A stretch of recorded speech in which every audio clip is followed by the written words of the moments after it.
RimWorld. So I did enjoy Star Trucker. Just to be clear, for those, I shouldn't say that as I start the VOD for RimWorld.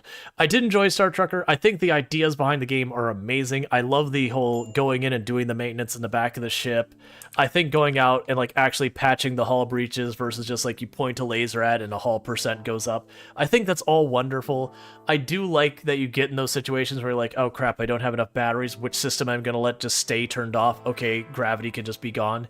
I think all that's good, but I do think the economics in the game is a bit too unforgiving for a non-hard mode.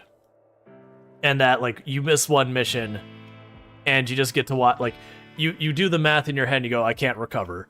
Because, like I said, we failed the one mission, and it basically set us back $20,000 on missions that give us $1,000 to $2,000, and a mission would take us 9-ish in-game hours, and they give you 4 days. You can do the math. And it's not even $1,000 to $2,000. It's like $500 to $1,000 profit, because we also are spending gas and everything. So all that said, I think it's good. I don't think they've got the balance there yet. That said, we're on to RimWorld now, and for those who missed what we're doing in RimWorld, we are running the hospitality mod. So for those who have played RimWorld, basically the hospitality mod lets you run it like a hotel where people show up, and if they have a good stay, they give you money sometimes. It can help your standings with them. If they have a bad stay, they get pissy, and then they maybe don't like you anymore. But it still has all the other typical RimWorld stuff where we get random raids that'll show up. Like, all of that's the same it always is, but just we do also have this extra layer going on. We are running all of the DLC, so you'll notice over here we've got anomaly stuff going on over here. And I am playing on a map called an Archipelago. Now, this is a modded map where if you look at it, there is no stone, there is no steel. So if you're wondering why everything's wood, it's not because I don't know what I'm doing, it's because I literally don't have a choice. And to make things even worse, where we left off is we're dealing with the gray flesh event. So someone in our colony is infected with a metal horror that is trying to infect the rest of our colony, and basically that's where we're at. Now, we have sat there with Sentient Cookie, Groot's Twig. We've had them sit in a cell and interrogated them again and again. And so I feel somewhat confident that they're not it. My current suspects is that it's going to be Conrite and Darth Strider that'll be the ones infected. And that's just because right now it could be those two or either of them. And the reason I say those two is they are a couple, so if one of them's infected and they share a bed, they're probably both infected by now. That said, I think we're at the point where we've already done 2 analysis. I think we genuinely just keep the 2 that we have that we think aren't it, and just keep them the way they are, and go on with it. And just kind of hope for the best. Because my only other option is to imprison Dragon Repairman and interrogate them a whole bunch, and then Kalaria Star to interrogate them a whole bunch to see if it's either of them. Because otherwise, it's literally a 50-50 between if either of them have it or they have it. And you're really unhappy because you slept in the cold and you were imprisoned. And then we're missing our religious icon, which I can't do anything about. Because I put in a room like this, I'll be like, it's disgraced. There's things in here that don't go with it. What are the rules between being disgraced? You're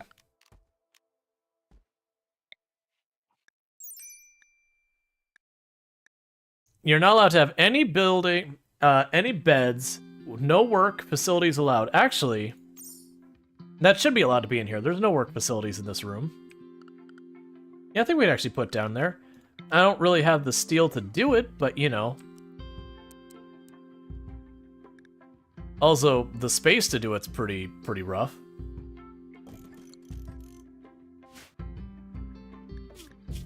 No, actually, I do have a little bit of steel. All right. So yeah, we'll let that happen. But yeah, so we've been struggling with wood. We actually are getting wood now because I got a small army of dryads making wood for us constantly. But yeah, so right now the big pain point we're dealing with at the moment is just the fact that we've got this gray flesh event going on, and there's really not a whole lot we can do about it. I am debating... Wait, we did imprison you. Oh, right, we were in progress of interrogating Dragon Repairman, and I don't even remember. I think we got like one interrogate or two off before I had to pull him out for a really bad raid. And I don't want to put Kalaria's Star in there if I don't absolutely have to, because that'll disrupt their learning. And Kalaria, we want any benefits we can get for them. All right, so I think we are just running out. And the other unfortunate thing was the Gray Flesh. The first one we saw was right here at our table. Literally everyone goes there, so that didn't narrow it down at all. And then the second one we saw right here, after we had fought a Devourer there and there, which means almost my entire colony went through there as well. So once again, both Gray Flesh, we weren't able to really narrow down who it could be, because both of them were in high traffic areas that everyone crosses through. Versus, for example, if we had the Gray Flesh right here, that narrows it down a little. If we would have had the Gray Flesh over there, that would narrow it down to someone who hauls or... Oh, hey. You can take care of that for me. I don't mind. But you get the idea. Those kind of things would let me go and say, okay, well, you know, Darth is never down there, so it can't, like, it's not Darth. Or, oh, hey, you know, they're over by the Dryad trees. It'll be one of the 3 people who go to the Dryad trees. So, well, 4 people, because there's a constructed person. But basically, they're by the Dryad trees. It would let me narrow it down. But because it was two high traffic areas, we just don't know who done it.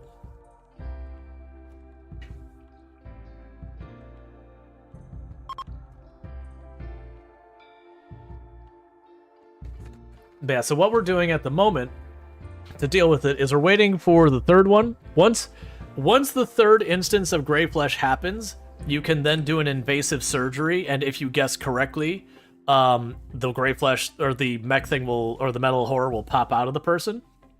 Now, because I feel like we've successfully vetted Groot's twig, I can have them doctor and take care of everyone. And when I say vetted, we interrogated them a whole lot of times. So there are fairly safe colonists so far as potentially having it. Because if Darth has it, which is the only reason why Darth wouldn't tell us, that means Groot doesn't have it. You know, versus it's the other way around. Like, if Groot has and Darth doesn't, Darth would, like, the number of times we interrogate her, like, 8, 9, 10 times, we would have likely figured it out, because Darth's got very high social. So what I'll do is I'll have Groot's, and we'll start by having Groot's do the invasive surgery on Darth. And the reason I'm going with that is Darth is a pacifist, so that does mean, realistically, if it was Darth, and then again, Conrad would also be there, we would still have most of our combat pawns up. Alright, Bioferrite shaping. So we want to get the Disruptor Flares, because I want to get that knocked out right away. Because if I can get those Disruptor Flares, that means when we run to stuff like the Revenant, we're in much better shape. Now, the downside with the Gray Flesh thing is it takes forever. It's one of those events that's not just like, okay, first wave, okay, second wave, okay, third wave, all right, you're done. You have a Gray Flesh, and like literally an entire season will go by, and then you'll get your second one. So it could take almost the better part of an in-game year to suss it out. It's not quite that long, but it's bad. It is a rough time. Alright, so we're waiting on golds to do that. Alright, so we got Shamblers approaching. Luckily, it's only 3, which I appreciate a lot because, again, Gray Flesh.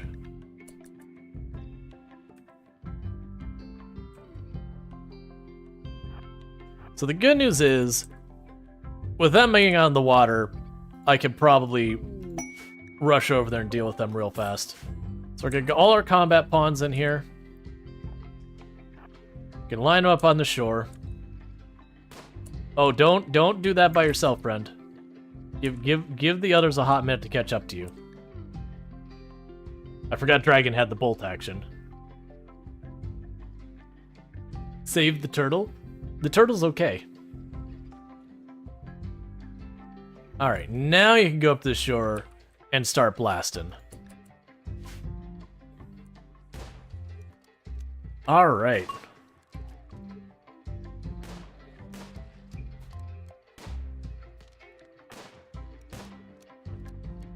So, I don't like they're slowly working their way to the right where they're going to line of sight us. Oh, never mind. I thought these were going to give them line of sight. It's hard to sometimes tell like what of the wrecks here will and won't block. Yeah, so they can shoot past all of this.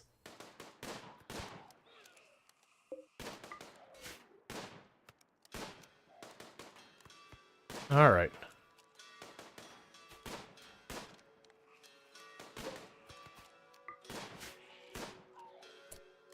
Okay, that means we get to keep one.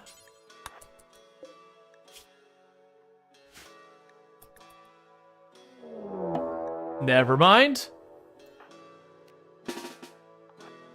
Just retreat. Oh, right, we were doing this one as Randy, which I never do. Because normally you don't run into those situations where you get like back-to-back events overlapping if you're running Cassandra. Oh, yeah, sorry, I forgot to open the queue. There we go. So we're immediately retreating. Was that attacks immediately? Yeah. Because being out in the open where we can't get cover against a whole bunch of impids with bows isn't going to work out great for us.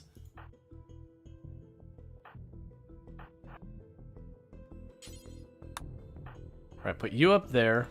Put you down here, put you over there, put you down here, over there. Get you in position ready to move in when it gets close. So the good news is, they're going to take a moment to deal with that Shambler.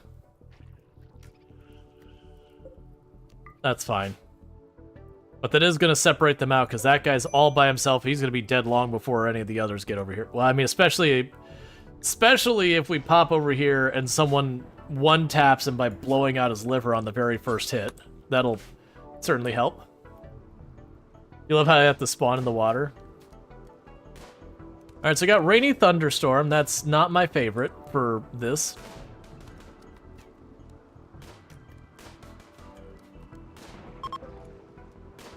Alright, so one of the groups is fleeing. Okay, never mind, you already got it.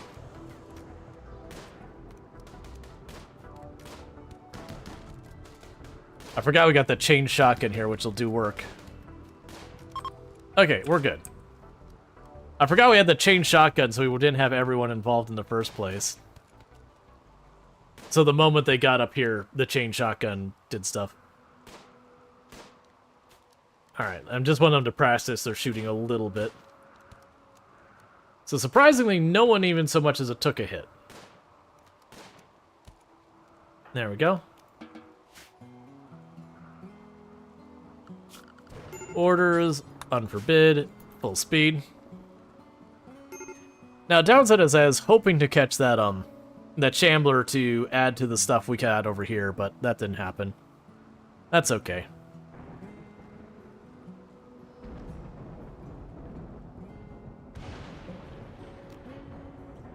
Alright. I do feel like we have too many of the wood dryads now. Because we're just getting ahead on the wood, our construction person can't keep up, and there's no reason for me to maintain that. We're going to have one of the ones that has less dryads. We're going to switch that over to carriers and just give ourselves permanent haulers. I mean, realistically, we probably won't even have you deal with it. So you're still upset about being in prison previously.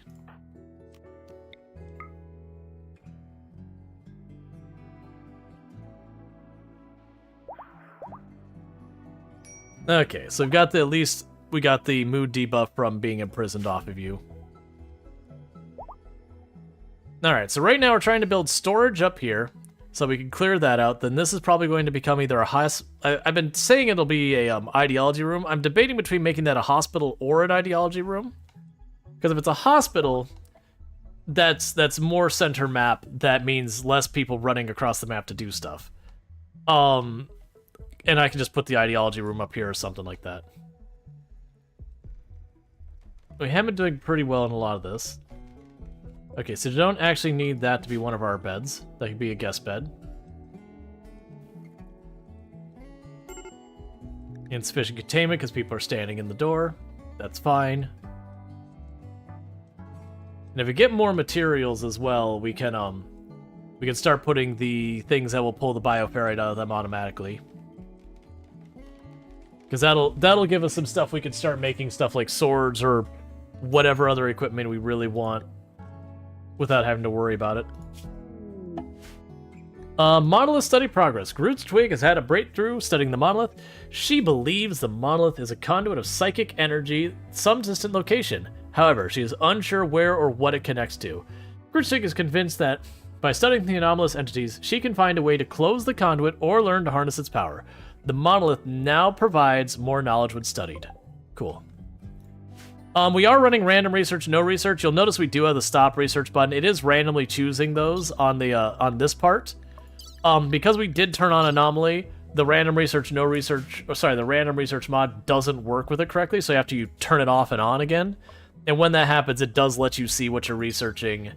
And then if it does choose one of the anomaly researches, you have to go through and stop the research and let it try again, because what'll happen is it'll choose an anomaly research and the person will just stand at the research table and will never finish. It's a bug with the mod. So that's just beware. If you use the random research mod, it does not work with anomaly in regards to once you've turned on the monolith, like the actual anomaly research tree, which is a huge bummer. All right, and you're upset about what? You've observed some rotting corpses. Yeah, I imagine you did. We just chuck them in the lake. Well, we chuck them in the ocean behind us. It's fine. We can go and allow the other bodies. Get those cleaned up. But yeah, no, they spawn in the water just because of the map. That is the one thing I'm worried about. There's a couple things I think are going to be our big downfalls. Is like right now when we pulled up with the world map, we do have a thing making a giant smoke cloud that I cannot physically reach until we get lucky for the random research to give us drop pods. So we now have a permanent stat of giant smoke cloud, because we're on that island. I can't reach anything around us. And then when I get that, I'll drop pod someone over there. And we'll go and knock it out, and it'll drop pod the materials to drop pod back. That kind of thing. But it is one of those things that, like, if we get something like a toxic spew or something like that, then the run's over. Because I wouldn't have the materials to turn on I couldn't build the hydroponics even if I wanted to. And with the permanent toxic fallout thing, none of the crops or animals would survive, so it'd just literally be, game over. There's no, like, we couldn't even caravan to go with that. You wish there was something like this on Xbox? Yeah, the problem with stuff like this, when it comes to playing on consoles, is the controls. A lot of these types of UIs work really badly with console controls, like controllers. So with that said, we're about to hit an ad break. I need to use the restroom, as you probably noticed from me, like, wiggling around in my chair. So I'm going to go use the restroom real fast, and I'll be back in just a couple of minutes. But thank you again for tuning in, and I'll be right back.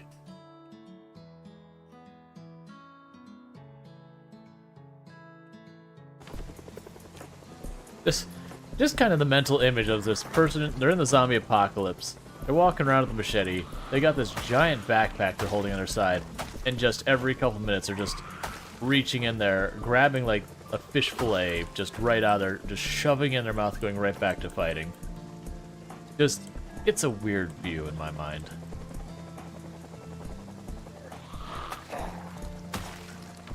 Oh crap, we're already drowsy again. Hang on. EB cables are everywhere.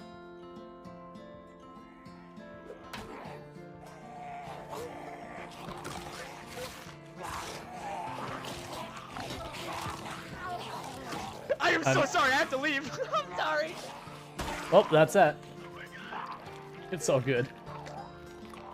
Well, we're down. I mean, that's longer than I expected to make it. I did like... You do your best, Semi. You got this, buddy. They're totally dead. Alright.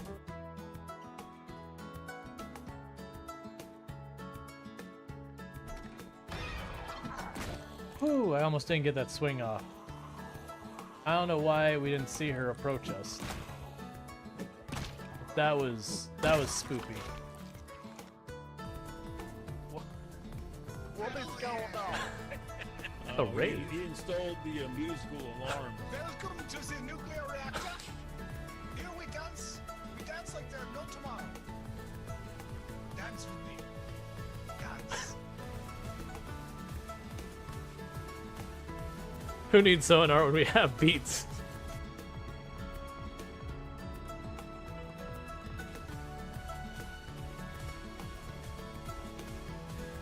I mean, the accordion makes it. I had no idea that this sub was rated for Euro power. Well, it's not. No, that'll definitely overload the reactor eventually and kill us all. I don't think I've had nearly enough drugs for this. That sounds like a you problem. I'm sure that looks better in Can theirs, I like get hit with some headbanging. of that sweet morphine?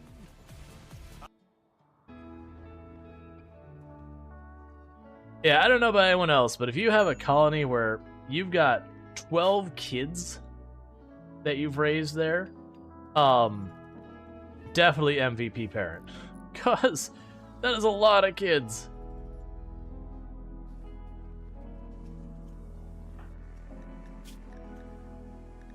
Yeah, so we gotta find a lung, an eye, and a kidney. It counts. It counts. Yeah. Your child will be 100% safe in that treehouse. I wish it kept the treehouse up there, and we could build a bridge that stands. But it takes an engineer to build the bridge that barely stands. All right, I have a potato harvest all open, but in theory, eventually that would get pulled in as well. No, I could have saved it there. I saw it starting to tip, and I kind of hesitated for a moment.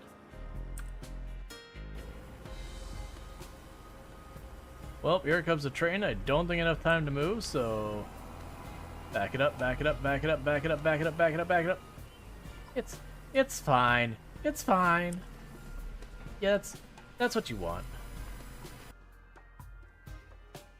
I appreciate the love. But you are actually starting to... And I am back. Sorry, I was trying to sneak in some food while I was doing that. Alright. Yeah, so we're basically waiting for this Grey Flesh to happen. We've got some guests staying here for the hospitality, so they'll stay here. We'll give them some food. It'll all be good. You should probably be coming... Yeah. So Harry Paulzak here pretty soon should become a child. And no longer an infant. So that'll be nice. So they'll be able to actually, like, clean around here and all that stuff. We got Kalaria Star, I want to say we had arrive and we rescued. And yeah, that's right. She showed up and it was like body moderate delicate. I'm like, not my favorite. But we went ahead and we're going with it. Getting really, really good on the tiers so far as learning.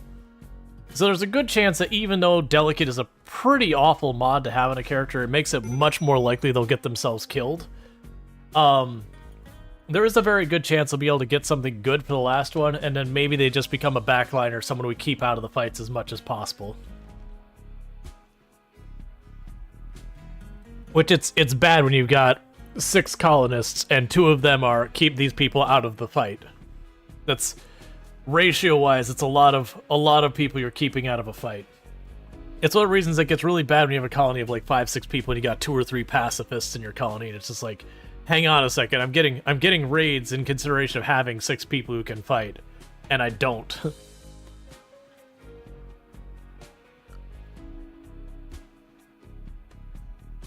Alright. But things we're waiting on is I'm hoping to get geothermal power soon. That would be really nice. That would be very helpful for us. It would be nice to get the deep drilling, because that would give me a source of metal and or stone. The moisture pump would be another one that we could start doing a bunch of stuff. Honestly, we're getting down to the things that almost everything will be a win. Because of the moisture pump, I can plunk down the moisture pump someplace like here and let it slowly fill in. And just gradually start pulling up water to make myself more areas I can build stone on. Blood Parlay. I mean, I do want the telescope. I also need the advanced components as well. I'm gonna need the advanced components. I'm gonna go ahead and say yes to them coming by. Now, one of the big dangers with doing that event is sometimes, like, vampire hunters will show up, and that could get real bad.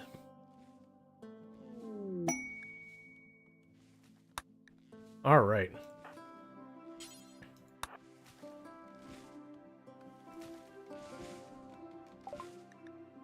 Let's see. Do you have things I need? You do, because I actually do need the gold. And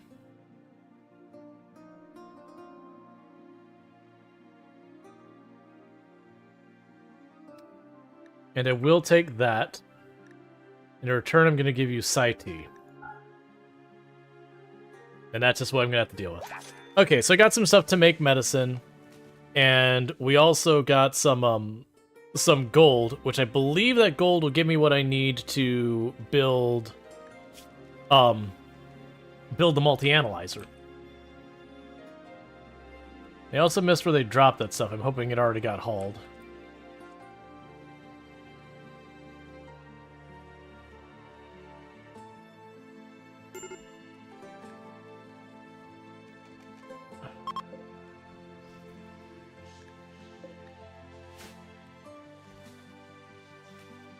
But yeah, so I'll take the advanced components, and that should be good.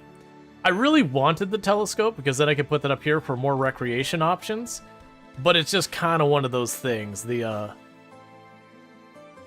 going to need advanced components very soon. And with my limits in metal and all that, I think that'll be the more immediate priority. I'll probably have lots more opportunities to get a telescope or other recreation options. Like, recreation hasn't been too big a thing between our poker table and that kind of stuff.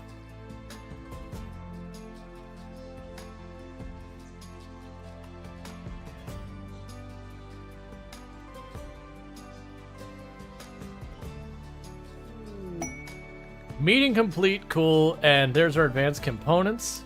So let's just make sure those don't rot out in the water.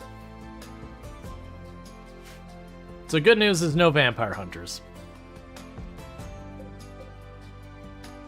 Storage, do not store raw materials in here. No wood. See the wood going in there, and that's going to clog this whole place up in no time.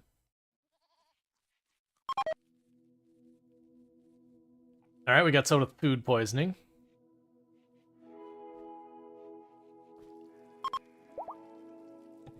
Alright, sorry about that. And everyone's already converted.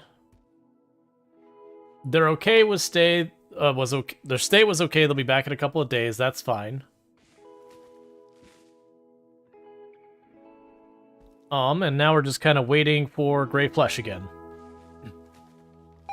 Because we have had it after the... Because at first I was like, okay, maybe it hit one of the refugees and they left and they, they were the one. But then we did have it happen afterwards. So we do know it is one of our people who has it. At least one of our people, I should say, not one of our people. At least one of our people have the Gray Flesh thing. And I am trying to build a perimeter. We are going to have an opening over here. And that's just so they don't come in from literally any side. It's going to be wood, though, so it won't hold up to any abuse. But at least with that, it'll make it so that, I don't have the, they won't beat me to where I want to fight them, so I get to at least mostly have my people grouped up and ready to go. That is one thing I'll probably do in the long term, is go out of my way to try and put down land using moisture pumps as much as we can to fill in this. We'll see how far we get. I do hopefully want to have this run won or lost before TwitchCon, and I'm running out of time quickly.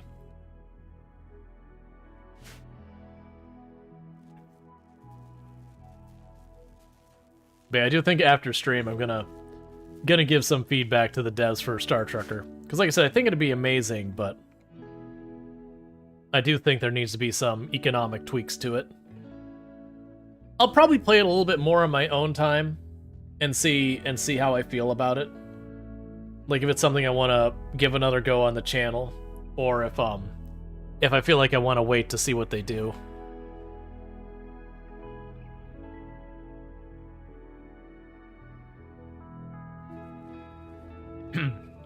Side note to that, I mentioned it way earlier on the stream. I have mentioned I'm going to do one more Coral Island stream to hit the town S rank. We did successfully marry Yuri the last time we played. So like main story arcs of stuff we were doing, we kind of have everything wrapped up other than, you know, hitting S rank on the town. And so my intention with that is on my own time, I've been trying to get everything lined up. So literally all I have to do is just, you know, for each of the things, drop in the last piece to, you know, complete them to get S rank to town. And I'll do one more stream where I do that. That way, for all the people who've been along for the ride, we can actually see the full ending of it. But, I have been doing that off stream, and on that end, before stream today, I have literally everything but the attractions locked in. The attractions, I might have everything. I didn't get a chance to look to see what was there because it's a festival day. So after stream today, I'm going to hop in there and either see if it's ready, and if it's not ready, then, you know, do what I gotta do to get it ready. And then, like, that, the next day we'll stream it, and, again, just plug in all the things to see, like, all the things come to an end, knock it down the dominoes, and be done.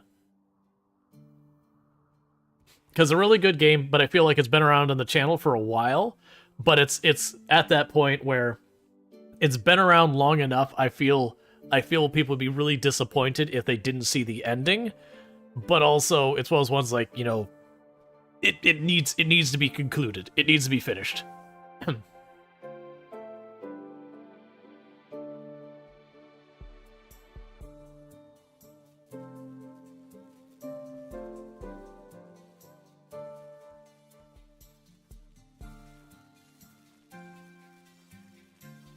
Now I think about another thing that the Star Trucker could do is it could also just make, like, the various things you need to repair, it could make them just last significantly longer, like twice to 3 times as long, and then, you know, adjust stuff accordingly. Because doing that, it would loosen up the financial burden on you, making it not quite as unforgiving. It would also reduce the amount of micro you have to do. You know, and you know, in that case, you know, don't worry about making it recharge or whatever. That's fine. I do think maybe they should call it, like, battery instead of energy cell or something, because it really feels weird they have an energy cell and you can't recharge it. But, you know, that would make it a little less like microing on all that stuff. And a little less, you know, ruthless on the finances. And I think that would be pretty good. Alright, growth moment. Harry Paulzak has become a child. So you're going to remain a tribesman, and you're now capable of more. So I'm going to go to your schedule. Your schedule is going to be nothing but work the whole time. You'll stay in the home zone. And you will just do the handful of, like, non-specific things that can get done around here. And with that, Gray Flesh, where is it this time? Let's see. Harry Paulzak has discovered a strip of fleshy gray tissue that resembles human skin at stained gray by tiny metallic particles. It must have sloughed off someone during flesh liquefaction. Someone here is not what they seem. There are several ways to detect imposters: to imprison them and, you know, send a warden to interrogate them to get their true identity. This could take many days. Collect the gray flesh and analyze it to determine the biosignature of the threat, then surgically inspect people and all that, or execute or banish the person you suspect. Some parasites can control the mind even by transmitting to others. So it is in an area that could be a number of different people. again, but it is in an area an area that would potentially lean towards someone who is either, well, no, because anyone running down to Storge, that doesn't really help. It still could be a lot of people, but the good news is, by doing this, we have now reached the point where we should be able to invasively inspect people and get a result. So we're going to start going through and cutting people open and see if there's little metal bits in them.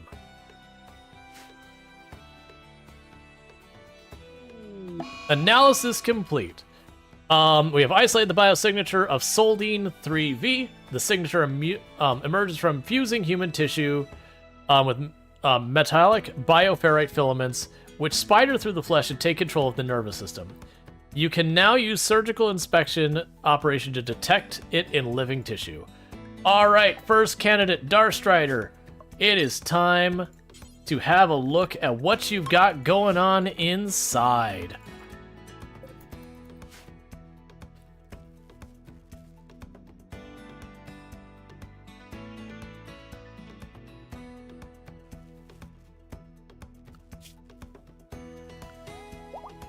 Yeah, so we'll check Darstrider, then I'm going to check Dragon Repairman, then I'm going to check Conrite, and then we'll check Kalaria Star after that. I still don't know if kids can be impacted by it or not. It's not something I've paid attention to. Vagabond Child, I am not dealing with a mech cluster being deployed nearby. You always wonder what's going on inside Darstrider. Well, we're going to find out in a much more invasive way than generally is recommended. Hypothermia on you.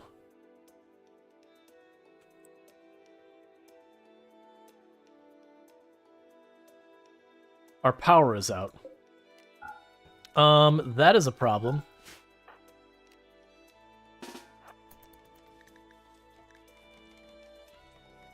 I didn't realize how cold it had gotten.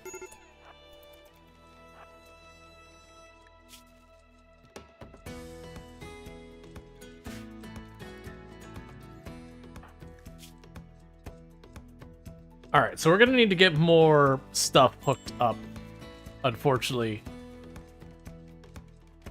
Because, I mean, you're running around with no clothes is your problem.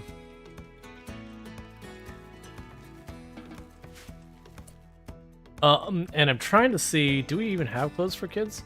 No, we're straight up sans clothes for kids, and we're entering the winter.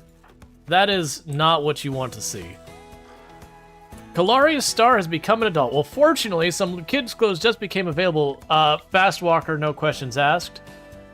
We can give you medical, crafting, and plants. Oh, wait, it says 2. Ooh. I do... No, that we'll put you...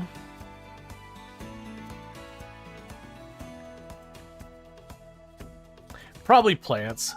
Crafting is nice to have a ton of them, but in this particular case, the reason I'm thinking plants for Kalaria Star is just the fact that you never seem to have enough doctors. Before we don't know if Kalaria Star is clear to be a doctor right now because of the gray flesh, but we will do that. Okay. So with that, where did Kalaria Star just become an adult? Because... Where did your... Okay, your clothes are there. Put on those clothes.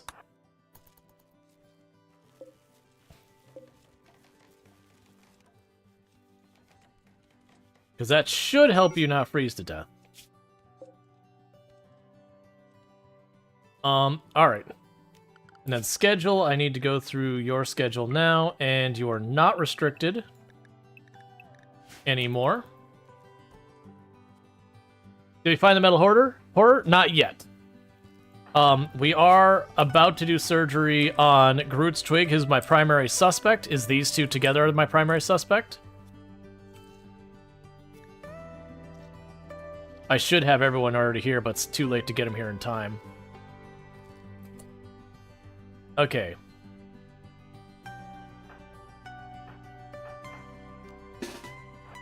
Just be ready. Surgical inspection results. We did not come up with anything on there. All right. So we're going to let Darth get patched up real fast. So if Darth doesn't have it, then most likely Conroy also doesn't have it. So my next consideration is Dragon Repairman, because they are someone who does go down here often. So they are a suspect. Now, granted, a lot of people do. Looks around nervously. Well, that's what I don't know, is I don't know if children can get it. I've never... New lovers! Sentient Cookie has flirted with Groot's Twig, and they complimenting their fashion knowledge, and they have become aroused and agree to be lovers. Do not try to have children right now. I'm not ready for that. You weren't in a relationship, right? No. Okay. So. Surgical inspection on you.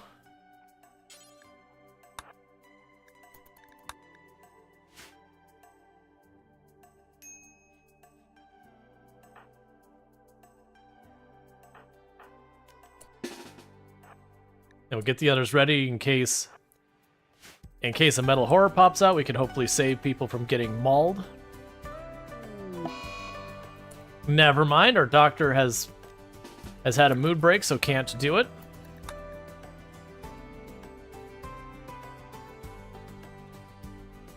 You just joined, the first thing you hear is do not try to have children right now.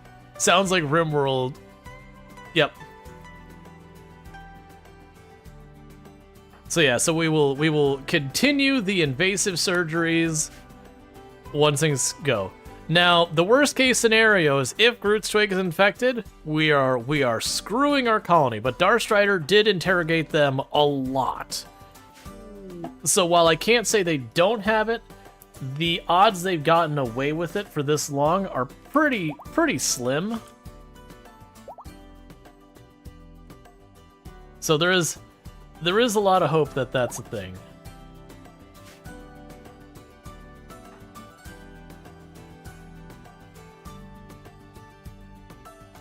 What happened then we don't have any cotton? Why are you not making stuff? All right. Oh, it's because Groot's Twig is busy dealing with the other things. Oh, is Groot's Twig doing this? Do I have you on that? I think I do. No.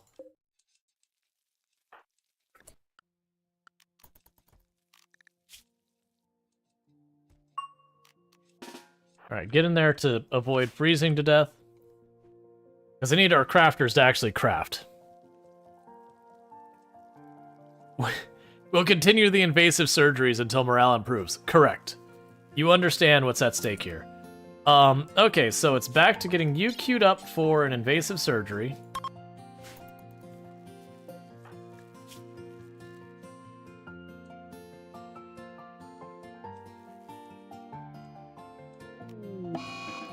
Disease malaria was blocked because we had our medicine.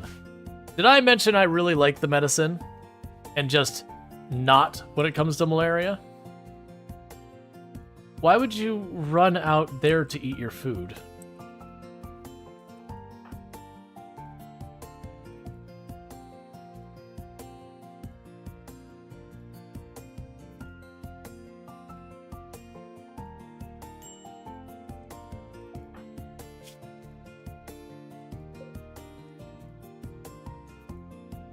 That is sus behavior. I think they were carrying a body, they finished it and picked it up. It looked really weird with the way it all lined up.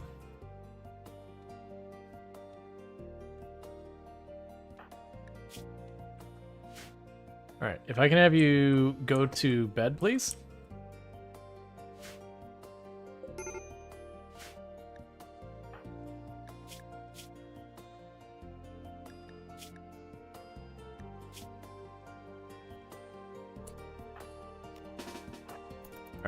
I need you to go in here to warm up. We need people to be available so we can start dealing with some of this. Because I don't know when all our clothes disappeared. I probably sold them desperate for different things. Okay, so you're finally resting.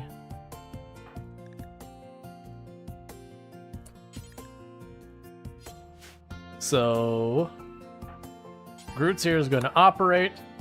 Everyone that isn't those two are going to be ready at the door to open fire if it goes badly. And you'll go ahead and trade since you're a pacifist, so you can't really help in this matter.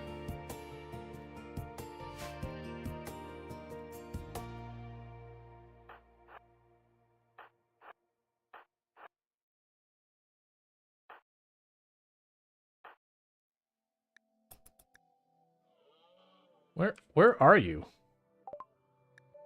Okay, so we go ahead and get rid of all these melee weapons we're not going to use. They're all basically not worth anything anyways. We'll get rid of the bows, the steel hammer. We'll keep the auto pistol because I think that's our best ranged weapon we've got available right now. I mean, that machine pistol is probably better than the auto pistol. Nah, yeah, we'll keep the up as we get rid of the cloth beret that's all worn out. We can go ahead and get rid of some Psi T.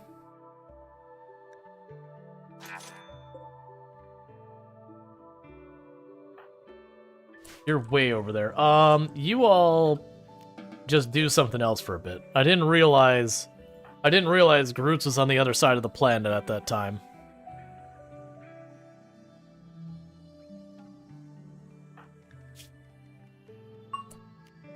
You pop in here to warm up again.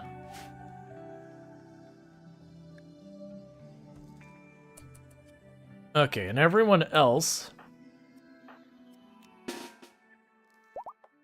get ready to do what you gotta do here.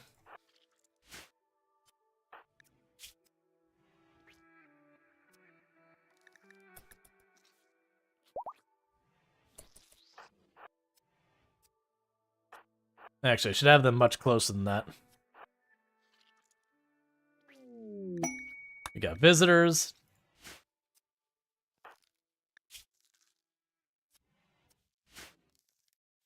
Okay, is it Dragon Repairman?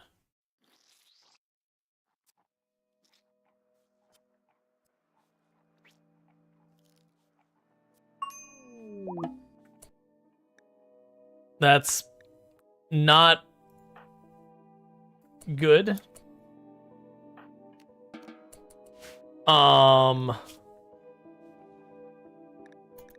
It's not what I wanted to see.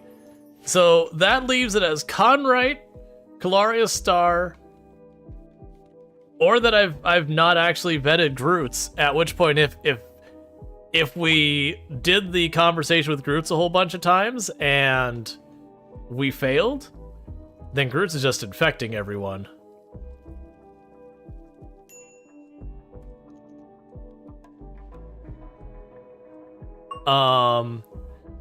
So Conrite and Kalaria Star are next contestants.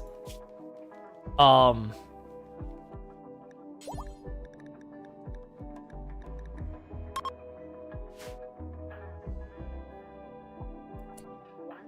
am gonna queue up you to do this now and just get it over with. Let's be fast because you're gonna freeze to death in there.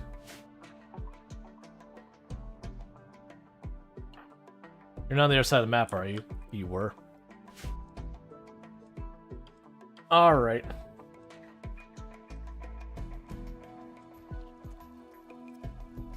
Okay, and everyone else...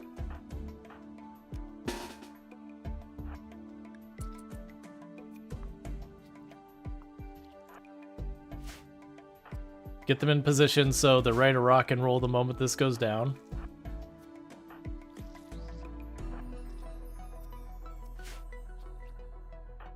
Because then I need to get you indoors, not nervous laughter.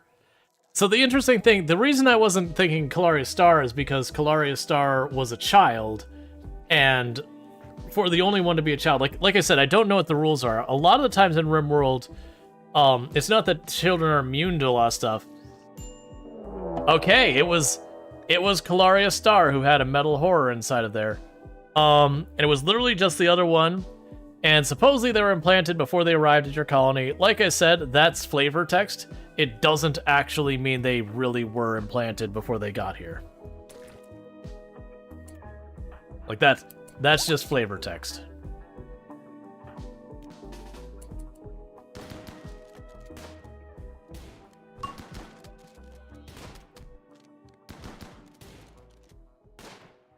Please stop shooting the bed.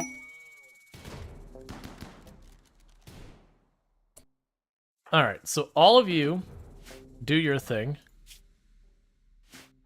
And you're already tending to them. You go do your thing. You go ahead and capture the metal horror. How much containment?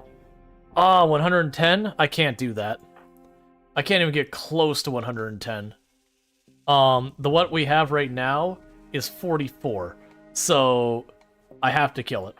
It's just gonna get back up. Oh, wait, don't. I would like to keep it, but the reality is I can't. If we're lucky, we break its spine first, or both of its legs, then we can keep it, because then it can't get back up. Okay, it died.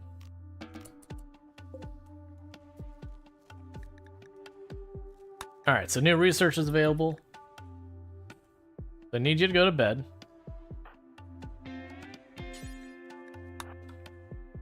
So tend to Gloria Star and then tend to Sentient Cookie.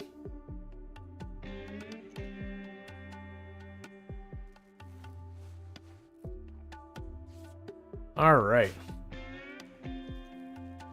Well, at least that's said and done.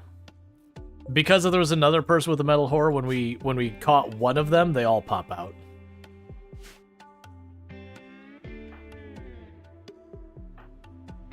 And with that, you can be a doctor again. You can start being a doctor for the first time.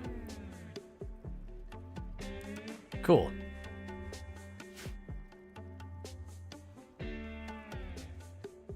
So the answer there is now we know that children can just straight up be the metal horror to begin with. I figured there's a strong possibility of that, but as well as things I'm not sure.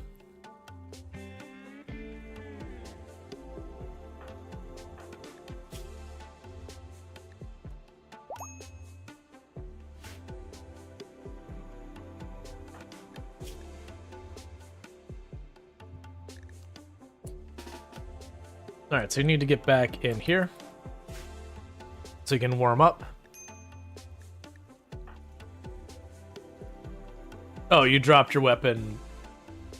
You were considered downed by... Oh, actually... No, your weapon's over there. Oh, I bet you just momentarily collapsed between all of this and then, you know, the, hypothermia. And the reason you're getting hypothermia so much is because you are currently not wearing clothing. Because we didn't have any, so when you aged up, it just wasn't available. We've got it queued up. I think we between we had like a blight and a cold snap and everything else, I think we just ran out because it didn't have a bunch of spares.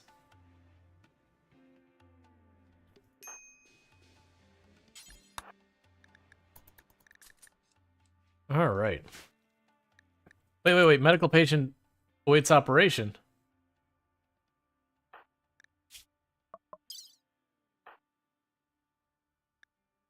Okay. I caught that early, because that was who we were going to go with next if that hadn't turned out the way it did. I forgot they were still queued.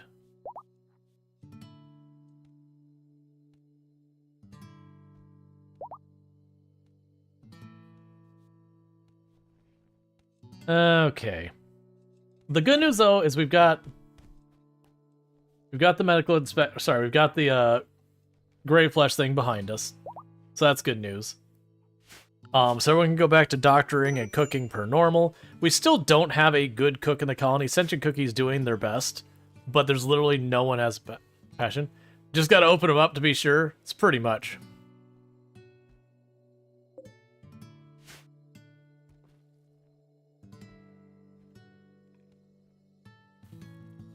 Alright, so little by little they're getting that built. They're starting to get chunks of the perimeter built. So it's just a slow build. We're starting to get the bridge between these two so that we don't walk the whole way around here and take for all eternity just to do something.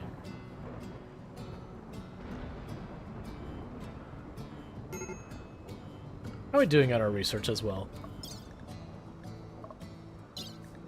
Both those are coming along well. If I was to build the bioferrite table, where would I shove that? Probably right here.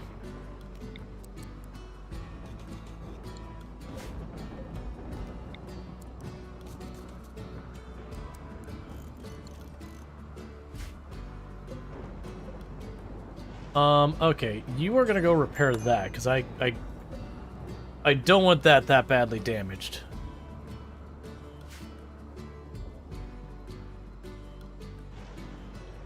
Metal, like, steel is a premium. We don't want to lose stuff we don't need to lose. Alright, gene processor. Cool. And the next thing it queued up was medicine production, which is not bad either.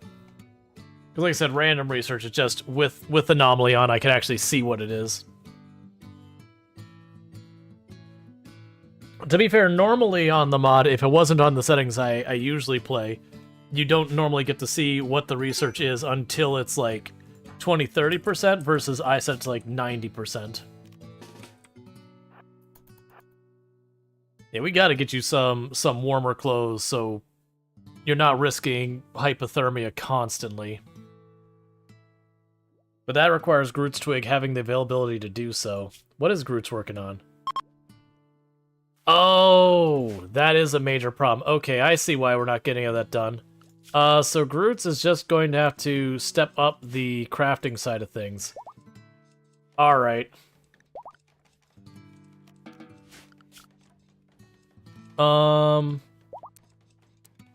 so Darth is going to craft. You'll tone that down. And with that, we'll cancel that. And we'll let Darth start crafting clothing. Because then Darth should entertain our guests and Warden, and then as they have availability, craft clothing. I forgot, because we originally didn't have much equipment for research, let alone the anomaly stuff, so there's a lot of times we had them crafting. But now that we've got the high-tech bench and everything going on, like, they're busy constantly. Yeah, so Darth Strider's making some clothes now.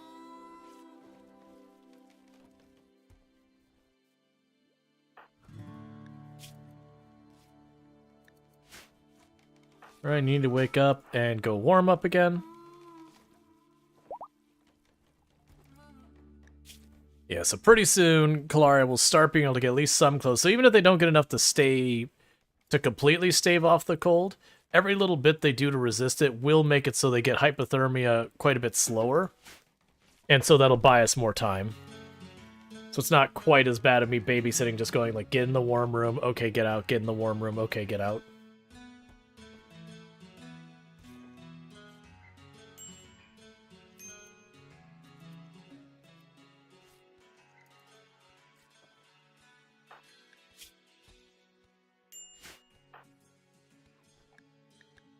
There's Clara Star, now has a shirt, moving up in the world.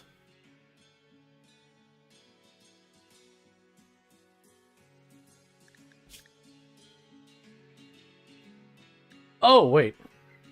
Where did you get the synth thread shirt from? Because we clearly didn't make that.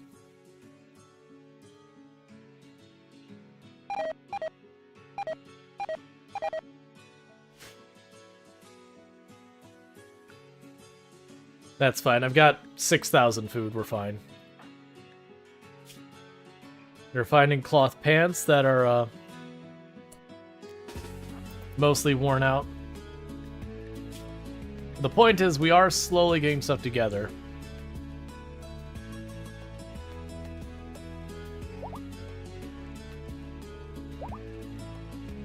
Okay.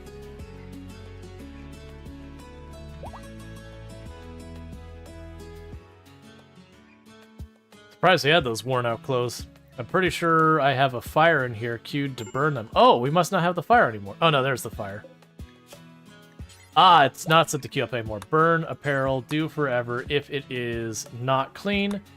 Burn apparel, do forever if it is below 80% health and it is not armor or utility. That way they don't just, take off the clothes that were worn out, throw it on the ground, and it just becomes clutter that lives in my colony forever.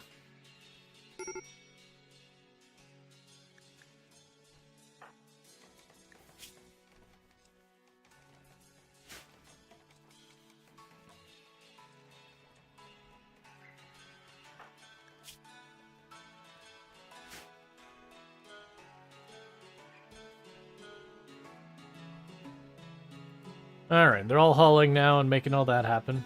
That's good news. Darstar is continuing to make clothes for us. So we'll get a formal shirt here in a minute that should be a little bit better than that shredded shirt they've got.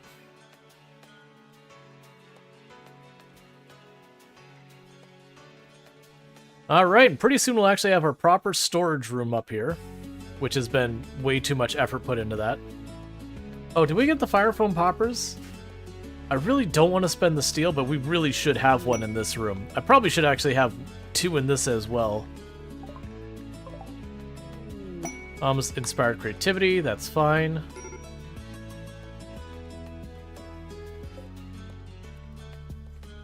Yep, so you've got a formal shirt now. Slowly getting there.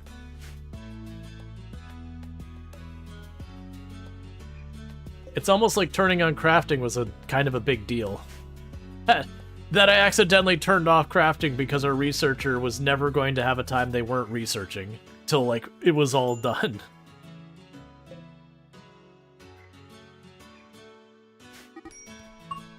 Medical treatment needed because we social fought with our guests. Cool.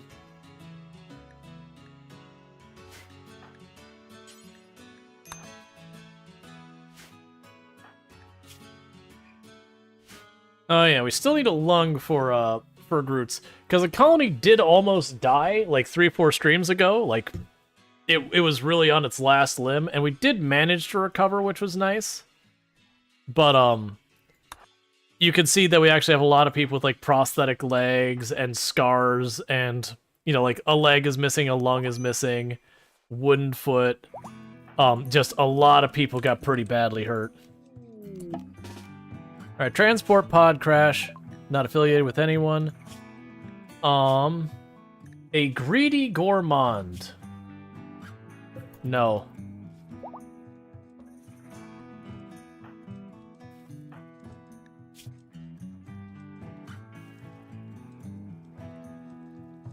Okay, so we're just letting them get through without freezing to death and going back and forth on that. See?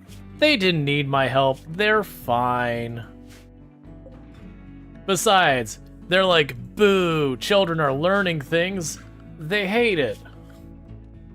Why would they ever want to have children learn things?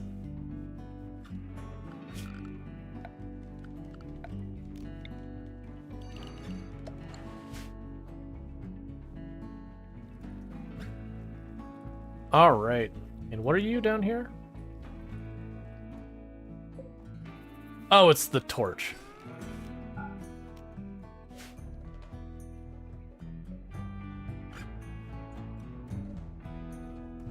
Alright, and so they are working on getting the multi-analyzer set up. That's good news.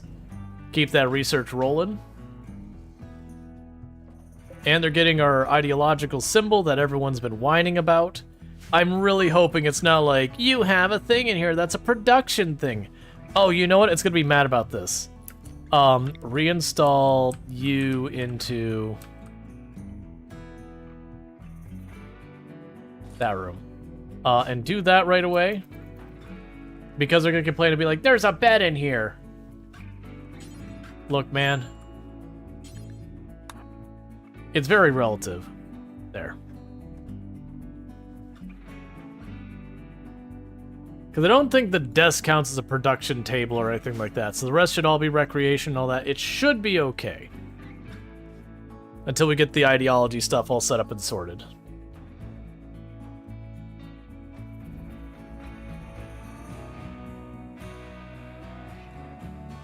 Yeah, I think this becomes our ideology room, because I can close the doors and no one needs to roll through here very often.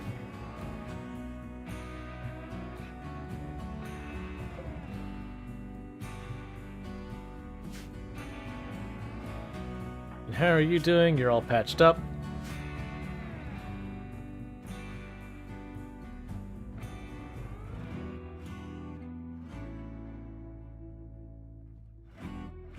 Alright.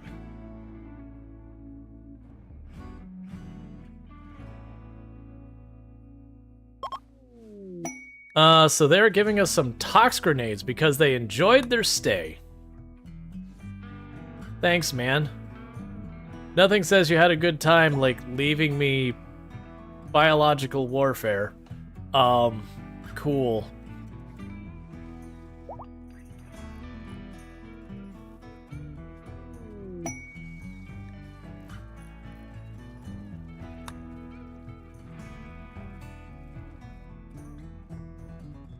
We're still waiting for the ideology thing. Oh, was that... I missed. Was that the weddings?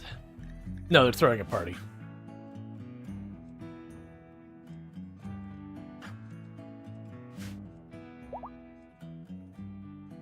Alright, we got them back up on our reputations. We're keeping our allies happy. It would be really good if we could do something to get them to be happy. That's going to be very tenuous. I mean...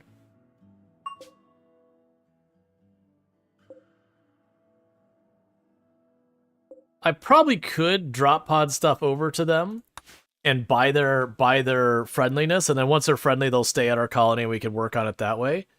But I think for some of them they're too far away. Because I would need to... So it's the pig people, so that one. And that one. Solar flare, don't care. So yeah, it'd be them. And then that would be the other one. I don't know if we could send a drop pod that far. I actually have no idea what the drop pod range limits are. I've never had to worry about how far a drop pod can go on a real level. I know they got decent range if you fully fuel them, but it's not often I'm trying to like reach for the stars.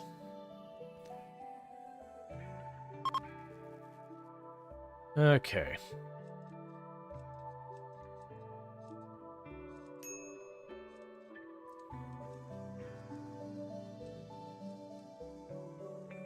You got pretty roughed up in that fight. I keep hoping for an unnatural healer because they're amazing. And then when you get one, you protect them at all costs and be like, no, this person gets complete and utter. You're never expected to go on the front lines. You stay back. You're too important to the colony. A psychic ship has dropped down here. What are you bringing in with you? We've got a Lancer, a Pikeman, and a Militar. So there's not many, and they are asleep. So I think we're gonna do is we're gonna give the Are these injuries basically healed? You know what? They're close enough. So what we're gonna do is we're gonna run down there. Because I'm pretty sure we can pop in here, and we can probably just destroy this straight up from the go.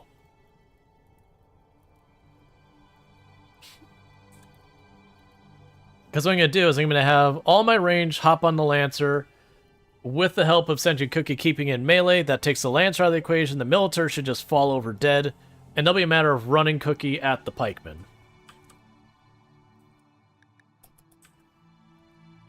So we should be able to jump on this before it can escalate much.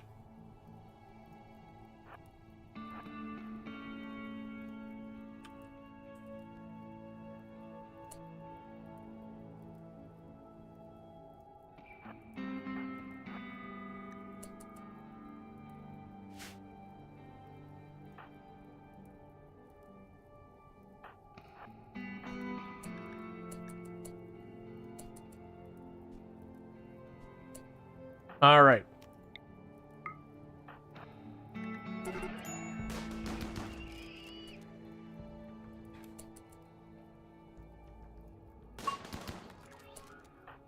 Cool. And Senju Cookie, go get it.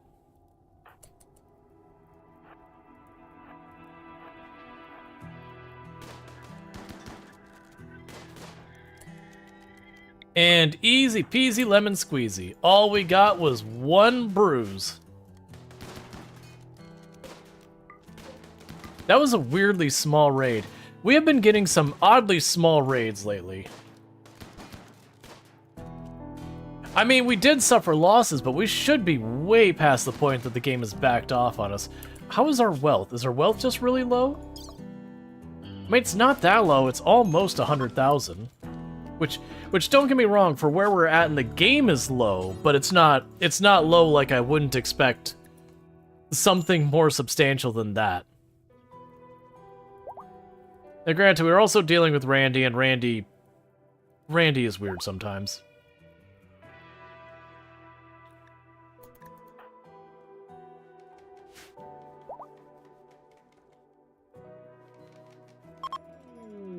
Legendary work. Got a legendary dining room chair. Oh, cool. We actually got the bioferrite shaper. So I do think it's worthwhile having one neural spike in the group. I've found with my colonies, I like having one neural spike in the group no matter what size it is. And then once they start getting to like 12 or so people, having a second one. Because being able to just randomly deny someone the ability to do something for a couple of seconds, every couple seconds, is pretty amazing. It's not like you hit the same thing like 3 times, you get like 2-3 stuns and that's it. But it is those things that when it comes to the amount of damage you receive, you keep stunning people out of their actions, you could save yourself a lot of injuries that way. And then the next thing we'll want is we are researching the like literally the next time we research any of the anomaly stuff, we'll get the disruptor flares. And the disruptor flares are one of my favorite things in the game now. They're incredibly strong. And like regular raid, you can just smack people with a flare every so often. Again, same idea. You got someone with a minigun starting to line up a shot, you throw a flare on them, you interrupt that. They don't even get to start their next charge up of their shot for another 2-3 seconds. Then they start trying to do it. You can hit them with the flare again sometimes. There's a time limit on it though. So like you hit them with the flare and you gotta wait for it's like 10 seconds or so before you're allowed to flare again. But you get the idea. When you're fighting people though, you can massively cut down the number of hits you're taking by just preventing 2 or 3 shots from getting off at a time.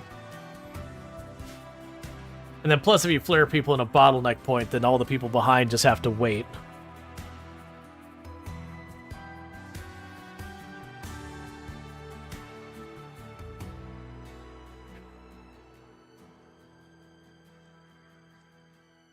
So it's one of the few options we have in RimWorld for crowd control. Like, we've had EMP in the past as a big one.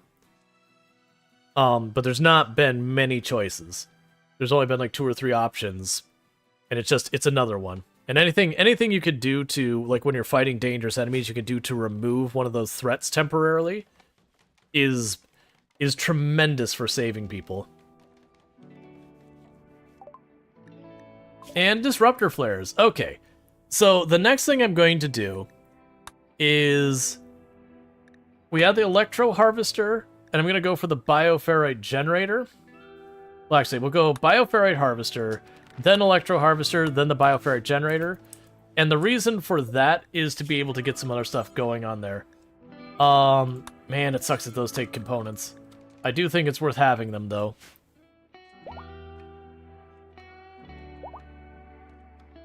It's also a good thing because it's useful to have your people have utility stuff.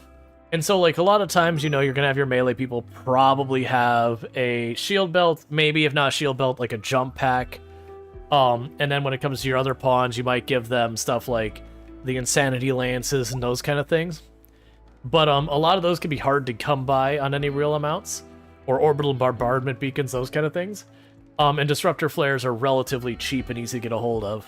So having that extra utility just available is still in itself its own value.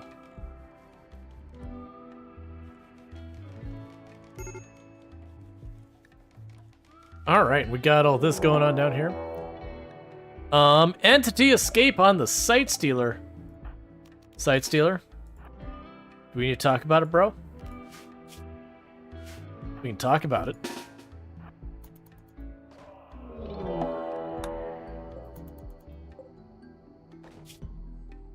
The last time you did that, you lost an eyeball.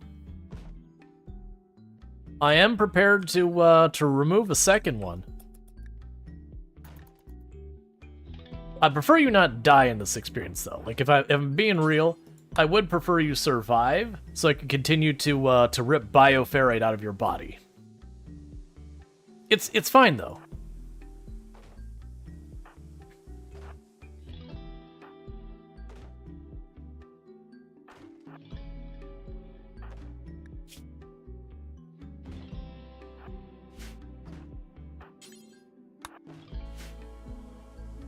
I really need to get that bridge finished. Well, that is unfortunate.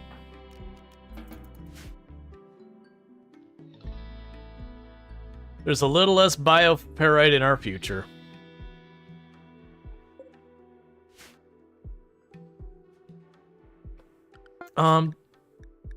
Okay, so we've made the nerve spiker.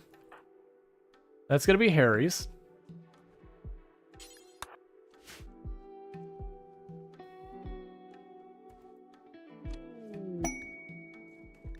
Okay.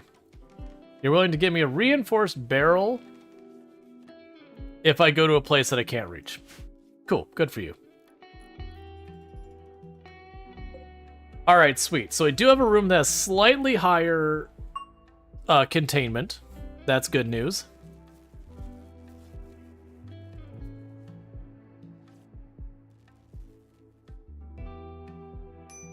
And they still have in mind that last little bit of steel that dropped to the meteorite. And everyone's clothes are starting to disintegrate at the same time. So we've got some clothes to make. The good news, I actually do have lots of material to make it. It's just a matter of them getting it done. Which that's now what Darth's doing with most of their time. Oh, plant cut? Oh, that's right. You're one of the people keeping the trees happy. Alright, well, that's not great. That's fine. As long as the clothes are gradually happening so that people are getting their stuff replaced now.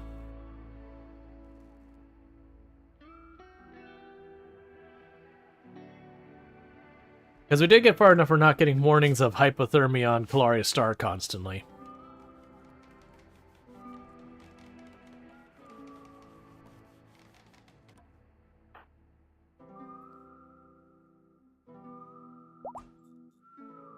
Okay.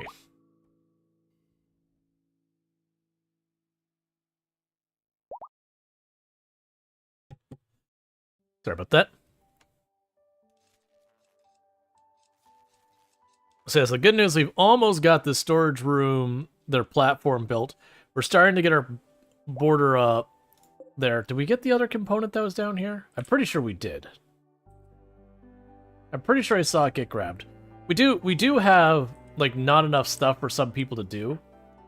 That it does seem like, yeah, they're being pretty good about hauling stuff regularly. Yeah, because Calaria is only, yeah, we got two people who are only dealing with the farming. And otherwise, they're spending the rest of their time hauling and all that. So that's gonna be pretty good.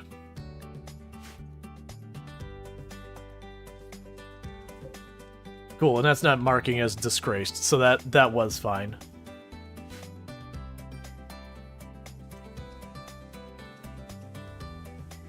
Okay, so you're repairing stuff, so we're out of building supplies for the moment.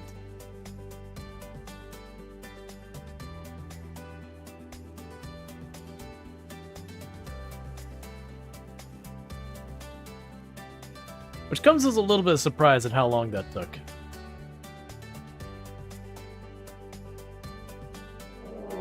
Entity escape on the other Sight Stealer, it would make sense. They should have pretty much the same wait time.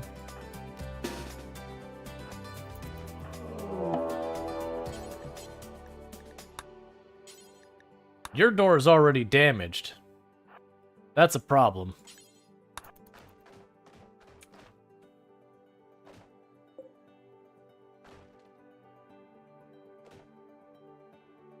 Conrad's way back there, too.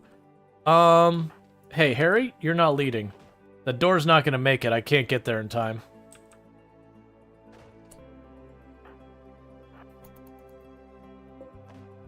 Yeah, it's got 2 taps left. They would still been moving into position.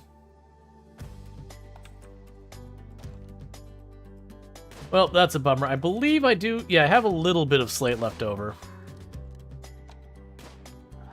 Cool. It went down and didn't die, so... Congratulations, you get to be thrown back in a cell. Yeah, so we'll just have to replace that door. It's just a bummer because stone's kind of a problem right now. But I got some spared. You gonna heal that thing?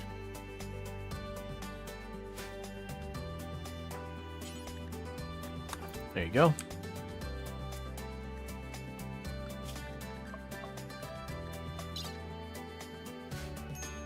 Alright.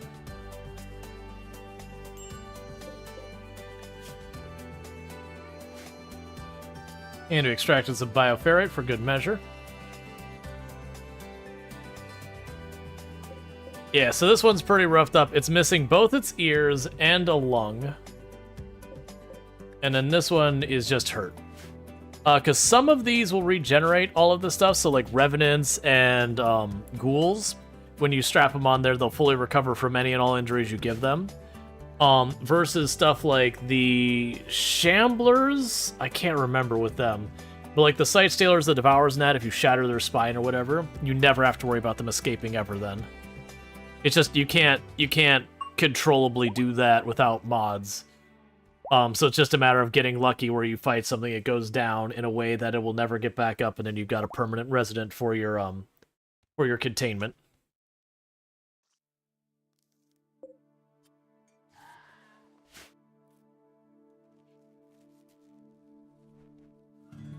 All right.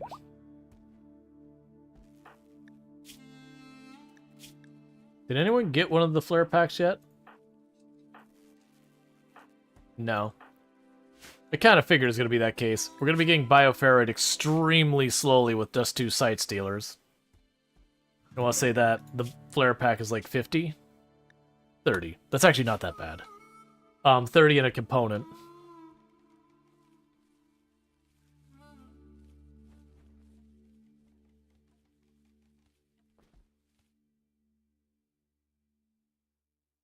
Got all that going. We've disassembled everything worth disassembling. And I have you queued up? Yeah. There's just not a crafter available to actually do it. Their power isn't holding up the best. But that's one of my few sources of steel, so we're putting up with it anyways. Just like I've got this that I can put a bunch of stuff on, but I've just been letting it languish as well. Really hoping we get lucky with some better power options.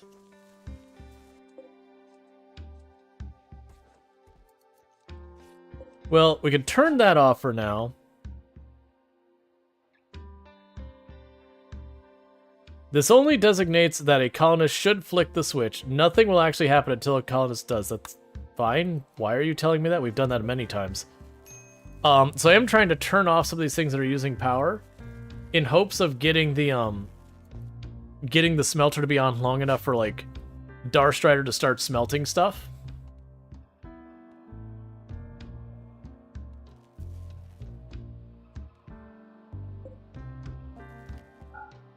I probably also just need to turn off the smelter for right now. Because I'm noticing we're not ending up with cooked recipes, because I think our power is just too unsteady with the smelter on.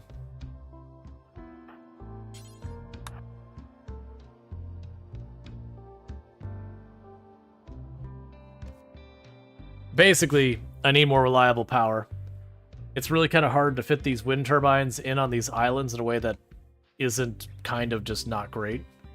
And then because they are wind turbines, I just need lots of batteries to keep stuff running.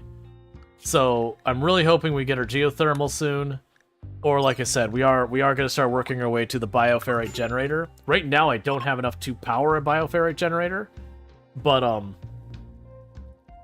that is something to strive for. Because once I can get something like some revenants or whatever in there, the bioferrite generator ends up being extremely good. Electro harvester.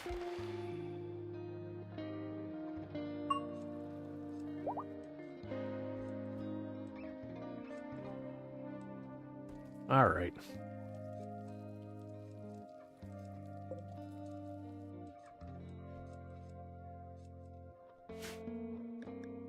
Still got a lot of people complaining about tattered apparel, which makes sense. All right. Trying to think of where else. So I could put in our defensive line there, so as people rush in and try and take the bridge across, we could fight them from that position. Because if I put it back here, we're just going to destroy that windmill, which will be pretty annoying. But I can't make a particularly good defensive spot here because of the water. I mean, that is fine. We're going to be depending on sealing this area off. And honestly, if they come this way, I could probably still use this cover. They'll still try and cross that bridge, or they'll try and fight from that corner.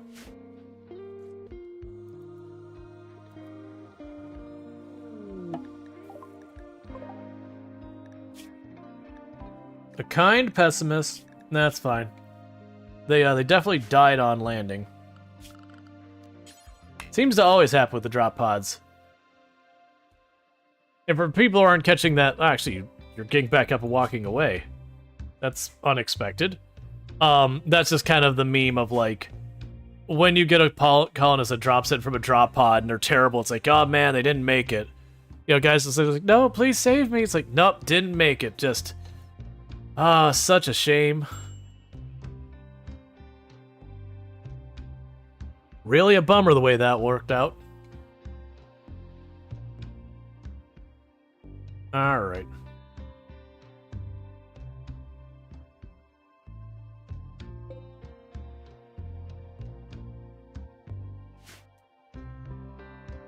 And all of them are getting better and better at plant cutting by doing their dryad stuff.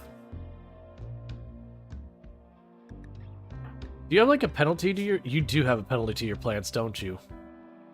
Yeah, so that's why Cookie's... Alright, yeah. So Cookie has a penalty of -8, so that's the reason why they're so slow at taking care of their dryad. Well, they didn't quite make it. It happens.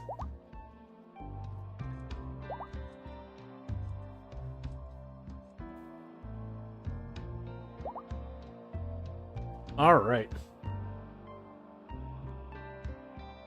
You'll probably be off when you get back, so I'll see you. Well, thank you for dropping by, Nitro. I appreciate it. And yeah, we've got about not quite an hour left to stream. So we're going to go ahead and keep that going. I do think tomorrow's stream, assuming I can get things lined up for Coral Island, we'll do our very last Coral Island stream. And otherwise, I probably will do more RimWorld. I'm not sure I'm gonna do another go of Star Trucker near. I think I want to give them a little bit of time to do an update. I think like for me, I think I want to have them do an update and see what they do. See if they start doing like a balance pass or stuff like that, or if they more go, hey, no, this is what we want the game to be, which is fine. Like they got to live to their vision anyways. Alright, so groups make progress studying the monolith. The structure connects normal space to the void, a dimension hidden in the substructure of space-time. Some powerful mind in the void is leaking influence into our reality. Groot's Twig wants to study the monolith further to learn more. The monolith now provides more knowledge when studied. Yay!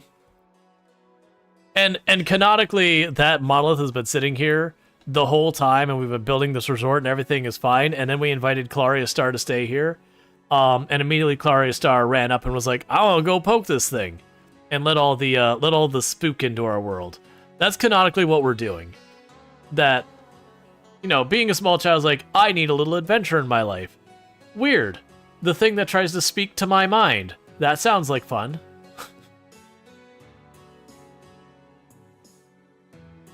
In all reality, the reason I'm waking this up is the limitations on metal and all that. Bioferrite is a material I can use for a lot of things. And there's a lot of really good stuff locked in Anomaly that's very powerful. That genuinely I'm like, okay, this does give me more dangers to face. But at the same time, I feel like there's a lot of... I've got more to gain than to lose is the way I'm looking at it. Now that said, I do have a feeling that the Noctil event and some of those other events, like if we trigger the Noctil event right now, we're dead. There's no about it. I couldn't do a torch line to get ourselves there. We're just dead. I physically don't have the resources to get lights up. That's the reasons I'm not going to upgrade the monolith until power is secure and all that. Because the Noctil in the endgame event was just straight up the colony, you know, it's done. It's just done. There's not a tactic to work around it. Because the ways you could work around it is using a bunch of wood to make a bunch of torches, and it's not efficient, but it's at least workable. Or to have enough steel to build a bunch of lights and power them and all that, assuming your power is stable. Ours is not. Those are the two ways you work around it. You can use flares, but that's a very band-aid temporary solution. Like, I can use the flares and try and kill the event at full speed, which is what we probably would do if I can get probably 2 or 3 flare packs up. I might be able to pull that off. But that's about the best I could do is with 2 or 3 flare packs. I could potentially get to each of them and knock it down, assuming I can go through all of them in one rotation. And that they're not like one there, and one over here somewhere. I can't, like, I have to use all my flares just getting there. But like right now, I don't have the flare packs or the metal or the wood. We would just fall over dead. It would get dark, and we'd start getting the warnings about people getting hurt again and again and again. And I'd have to try and keep my people in this little room and that little room, because that's the only light I have in my whole place.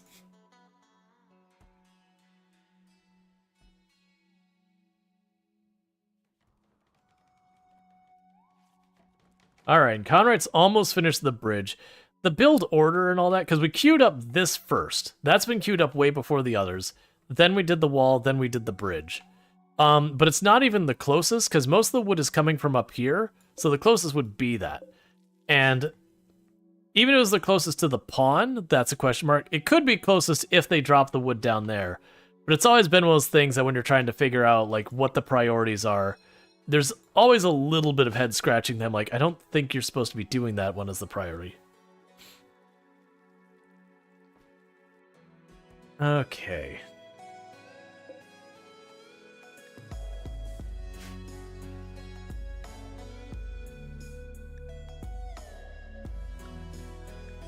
Giant smoke cloud has lasted for 3.7 years in our run.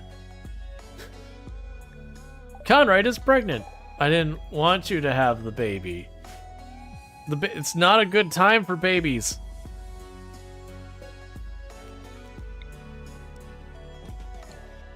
I'm just gonna be real with you. It's not a good time for babies. It's actually not that bad of a time. All things considered, our food is way more than handled. We only have, like, we don't have another baby right now. We have a child. By the time the baby becomes a child, this kid will be on their next age up. So honestly, it's not really that bad a time. But on principle, I'm trying to not juggle 30 kids around this place. We're dealing with very limited building components, so every time I have another colonist that needs a bedroom, that's cutting into the whole hospitality side of it. Blight on the strawberry plants. Okay, so let's get that work. Plant cut is 1 on everybody. And deal with it.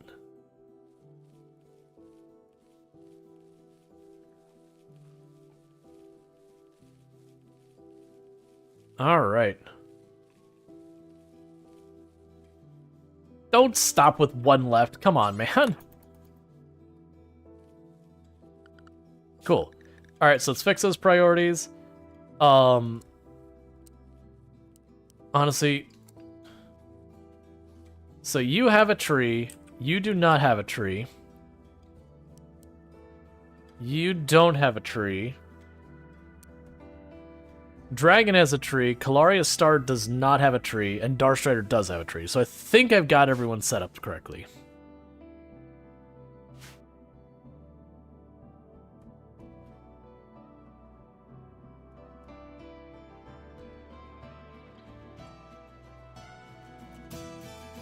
And Conrad is actually mining a little bit. We've had a couple of meteors have landed since we started. So I picked up the tiny bit of steel we were able to get out of that meteor, so that's good news. It's probably what let us get a lot of this done.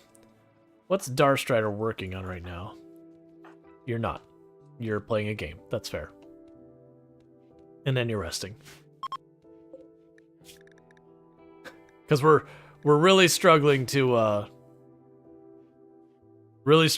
get the clothing all sorted. But that's okay. As people age up, if we're lucky, maybe Harry Paulzak will end up becoming a crafter, like a dedicated crafter. Get like industrious crafter. That's the worst one. Is that person still alive? I don't think they are. I want to say we had was it like industrious fast walker or something? That we had a character like that? It's like, oh man. And they unfortunately were the ones who didn't make it. Alright, so we got a gift from them because they had an okay stay. They gave us a pump shotgun and a revolver, which we'll just put in our room and sell, I guess. That's fine. Inspired trade. Okay. So we've got a guest who wants to come by, and they're being chased, and they'll join us, and the answer is no. The reason I say no to most of those quests is any quest where I don't at least get some information being like, hey, this is a good pawn. Like, if I get to look at the pawn first, where we get a quest like, hey, you'll fight a mech, but one of your rewards can be this really good pawn, deal. But honestly, even if it was like, hey, there is nothing you have to do, we're giving you a pawn, and it's randomized that I can't see it, even those I'm like, I don't want to accept a random mood penalty for someone I probably am going to tell to go away anyways. Because a bad pawn is way, way, way worse than just not enough people. A bad pawn can be more of a threat to your colony in a lot of ways than the raiders are.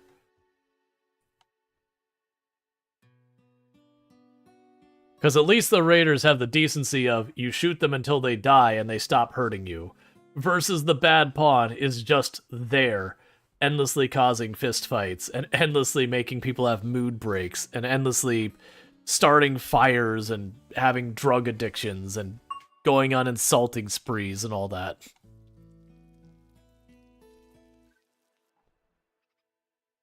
Alright, so I just got the last of that platform to do. They're getting a little bit of this done each day.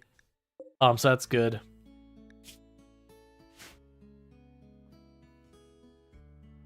And eventually we'll stop having to worry about those as well.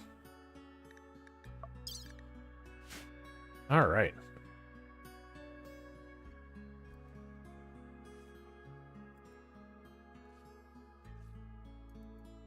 And part of the reason all these projects are taking so long to get done is I queued up too many projects. I even called it out when I was doing it. I was like, you know, I shouldn't queue these up because they're going to take way too long. And I was like, yep, you know what I'm going to do? I'm going to do it anyways because I don't feel like waiting to queue up the next thing, which is what you usually have to do. Like, it's where I find myself really missing the oxygen included not in priority system. Just being able to go and say, okay, priority 1, build the wall. Priority 2, build the platform. Priority 3, build the bridge. And then they would build the first one, then the second, then the third. It's one of those things that RimWorld will never have, and I always wish it would.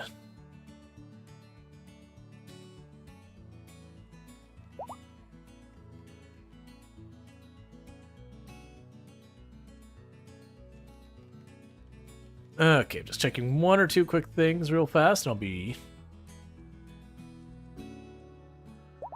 Alright. I just had a DM I need to check on. Because, as a reminder, so this last Saturday, I didn't stream, I had a family thing, so instead, this Friday, normally I don't stream on Fridays, there will be a bonus stream, which will be like the regular hours and all, that's the plan. There might be a collaborative thing happening between me and a handful of other creators. We're waiting on confirmation about what days people could do. And if it all looks good, we'll do it that day. Otherwise, it'll just be a different day. Which is the only reason I haven't said it, because I don't want to be like, well, we would do it, but this person wasn't available for it or didn't let us know. Like, you get the idea. Because it's not actually a thing we're trying to organize, and it just, people don't always know their schedules that far in advance. A lot of people, their circumstances don't let them have as predictable of schedules. But that is the plan there. If that doesn't happen, we'll fill in with something else. In the short term, we're definitely going to be doing more RimWorld until we die in this run or win this run. We will get some other game out there. One of the other games that's been on the short list for it is Dredge, potentially. So there's a pretty good chance that might end up happening if we, well, actually, we'll see. I'm trying really hard to not start something that's going to take me longer than I have before TwitchCon, because I don't want to leave something half done when I go to TwitchCon. Just because I figure what'll end up happening in that circumstance is I won't remember what the heck was going on. Alright, is there things that you have that I want? I actually have plenty of plasteel for right now. I don't want to buy the bioferrite. Sadly, they don't have components for me to trade for or steal. I could get more of the Nutrimine for the medicine, and I actually should, because there's basically no medicine left. So that'll work. They still have more money there. We'll say 30. That's about right. Okay, where's the Nutrimine? Please go haul that back in.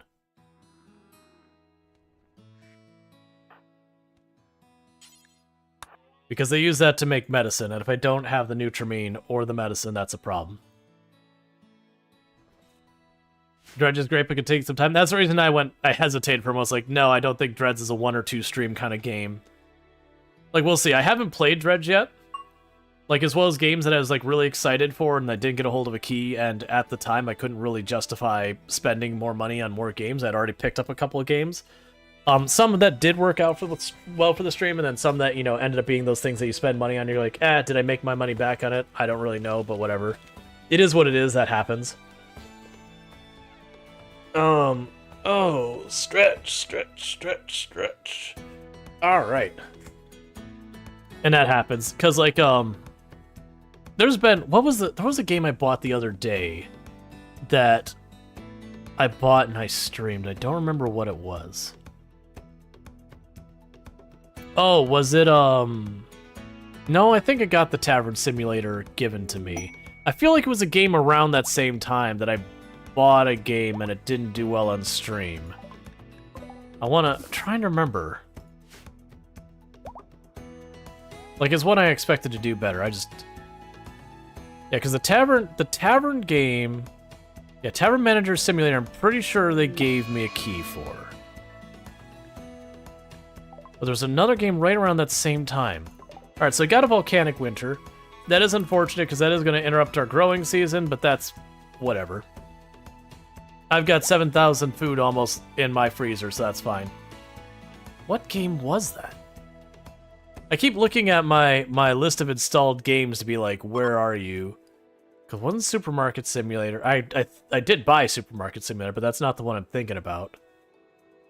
And it gave me Star Trucker. That was today. We got Core Keeper like a year ago when it was in Next Fest.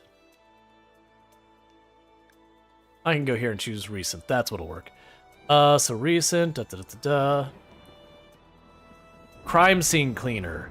That's right. No. Fields of Mystaria. That's the one. Fields of Mystaria I bought. And it ended up being one of those ones that, like, it's the gameplay loop in Fields of Mystaria is really, really good. It's just, it's very early access. As in, you play it, and then you're done with what's in it pretty quickly. So it's basically the same place Coral Island was 2 years ago. But yeah, and that was one I had higher hopes for. And I'm not gonna say I was disappointed, because that's not fair to it. I had just hoped there was more to it. I knew it was early access, but it was like I don't think the amount I paid for it was wrong. I just don't think it was like time for me to play it. Like where the game was at, I don't think it was the correct decision for me to pick it up to play. So this sucks because the fire's gotten ahead of them. Let's see, it'll probably be great when it's finished. That's about how I felt when I first tried Sunhaven. Yeah, no, I imagine Sunhaven was probably the exact same thing. Like that's the same thing with Fields of Mystaria. Game-wise, it looks really good. Like the gameplay loop is solid, the mechanics are solid. It was just very strictly the issue was that there was only one festival implemented. The hard events, they only went up to 3. And so like you got in there and you're like, okay, well now I'm just grinding money and all that. Well, I want it to be more done. So they went with it's really well polished, but not a lot there for their early access, as opposed to some games that have gone the other way where they've got tons and tons and tons of systems, and none of them work quite right, and it can be pretty frustrating, which is the opposite approach. Bear with me for a moment, chat. My nose is bothering me, and I don't want to sneeze because I don't have a Kleenex real fast. So I'm going to be right back here after I deal with my nose. So I'll be right back.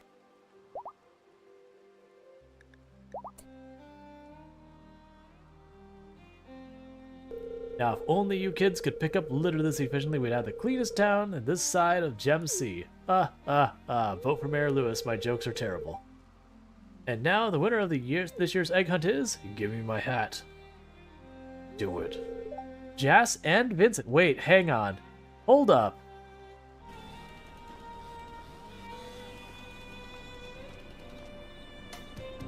Hey.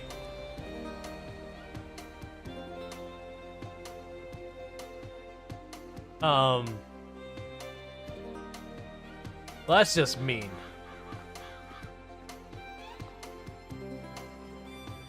Alright, so enable auto repair.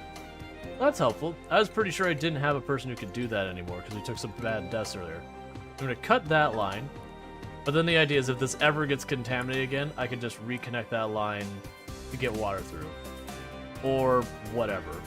I mean, I've already built it. It's fine. I can just sit there. If I need to get rid of it later, I get rid of it later. Now you go ahead and pull that down, and we'll just cut across here. Same deal. Once I am actually not being dealt with work. But let's say, I'm getting exhausted. I'm in a bad way. I can't fight what's left. I'm too tired. So what I might do is I might do something like this. I go, okay. I sneak around here. I cut the corner real fast. Cut the second corner.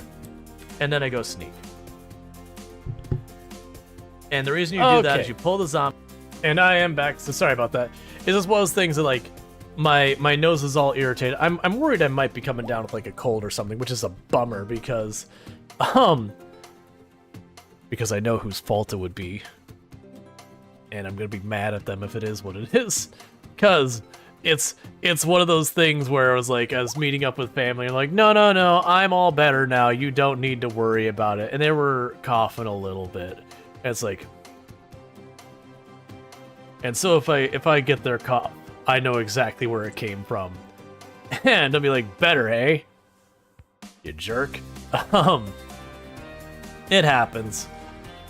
But the good news, at least with that, is if I am going to get sick before TwitchCon, I need to do it now, because there's not a whole lot of time before, then it becomes the ethical thing of going, well, I paid for my tickets and all that, and that was expensive. At the same time, when you're not feeling well, you really shouldn't, you shouldn't fly in a plane or whatever. You just... is that just my mustache being a different... It's like, I've got what looks like a light spot on my mustache. 1 second.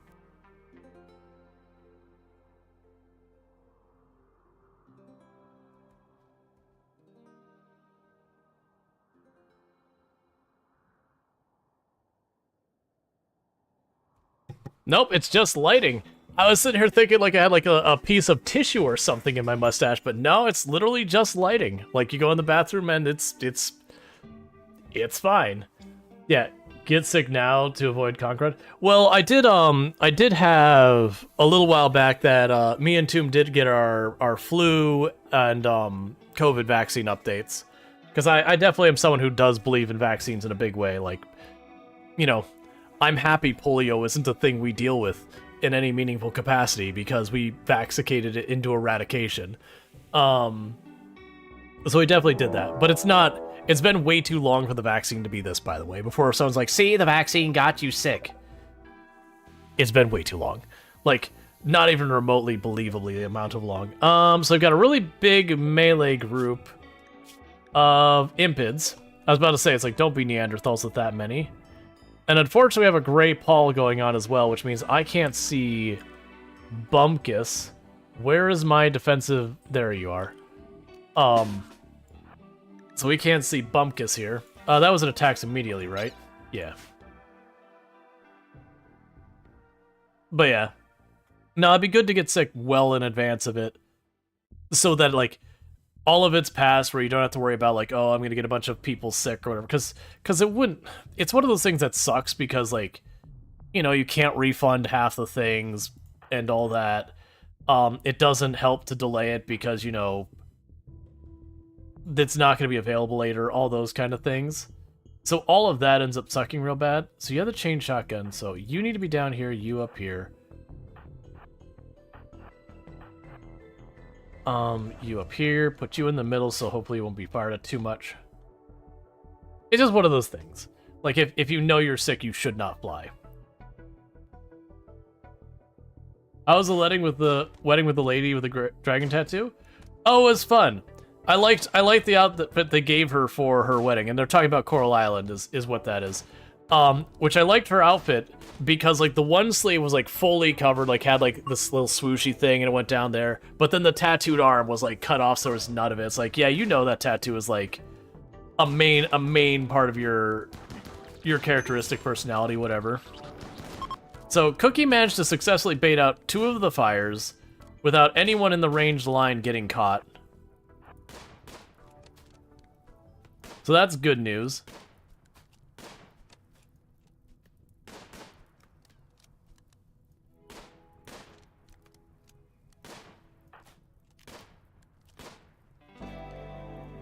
I say, they shouldn't be in range much anymore. And now is it going to stay burning because it was on sand? But yeah, so I really liked the outfit they gave her because it was just one of those things. I'm like, yeah, I could absolutely see a person dressing in that manner. Like, if you're this person who's gotten, like, this really artistic tattoo and everything, and you're trying to come up with a wedding dress, the only 2 ways I see that going is either A, you don't want the tattoo to be part of your wedding, and so you fully cover it and hide it, or B, you go with the other extreme, which is like, no, this tattoo's part of me, I'm proud of it, and you put that thing on display. There's no in between there. So I am happy they went with the whole, you know, proud of it on display kind of thing. All right, so Groot's tending, so we can go down here. The others could deal with that. And they also had them say all sorts of wholesome stuff, which I found it funny because they have, like, in Coral Island they have it where it's like, okay, you know, would you exchange your vows? And then you'll get, like, your character you can present it. It's like 1 of 3 or 1 of 4 you can choose. You know, you've got your very, like, traditional, you know, like, to having to hold until death do us part kind of thing. You've got some that, like, you know, I'll strive to do better every day or whatever. And then there's one that's even say, like, no, I'm going to share my vows in private, which isn't... I understand that's a thing, but it's not... Like, it's just... Culturally where I am, that's just not a thing you normally run into. So it's one of those things that feels weird to me, but I also understand that's because of my own upbringing that it feels weird to me, not that there's anything actually weird about it. But it was funny, because you get, like, this one sentence, and then the other person gives you, like, 8 paragraphs of, like, all this stuff, how they're, you know, you've brought, like, you know, you've changed their lives and all. I'm like, man, one of us did not bring as much effort into the vows as the other one. You dropped this generic one-liner, and your spouse is just like, yo, let me give you my entire backstory and how much you've changed my life and everything. And you're just like, all right, hang on, I'm feeling I'm feeling like I didn't do my homework. I'm feeling like I really should step it up. Oh, you got friendly fired. Sorry about that. That was we had for a while people pop in chat who were not so great. And they weren't using the word groom as opposed, for its purposes of like marriage. They were using it for other purposes. So you got friendly fired by my mod stuff. I gotta adjust that. Aramati saying the worst you've seen is the groom said he liked the bride's butt. And that person probably thought they were being very clever. Yeah, so that... It's not that I don't want anyone to be able to discuss groom or bride. It was unfortunate we had people who popped in who are anti-LGBTQIA+, and I got tired of dealing with it. So I simply took their main phrases and put them on my mod list, so that I didn't have to listen to it anymore. Because we are very friendly to pretty much all walks of life here.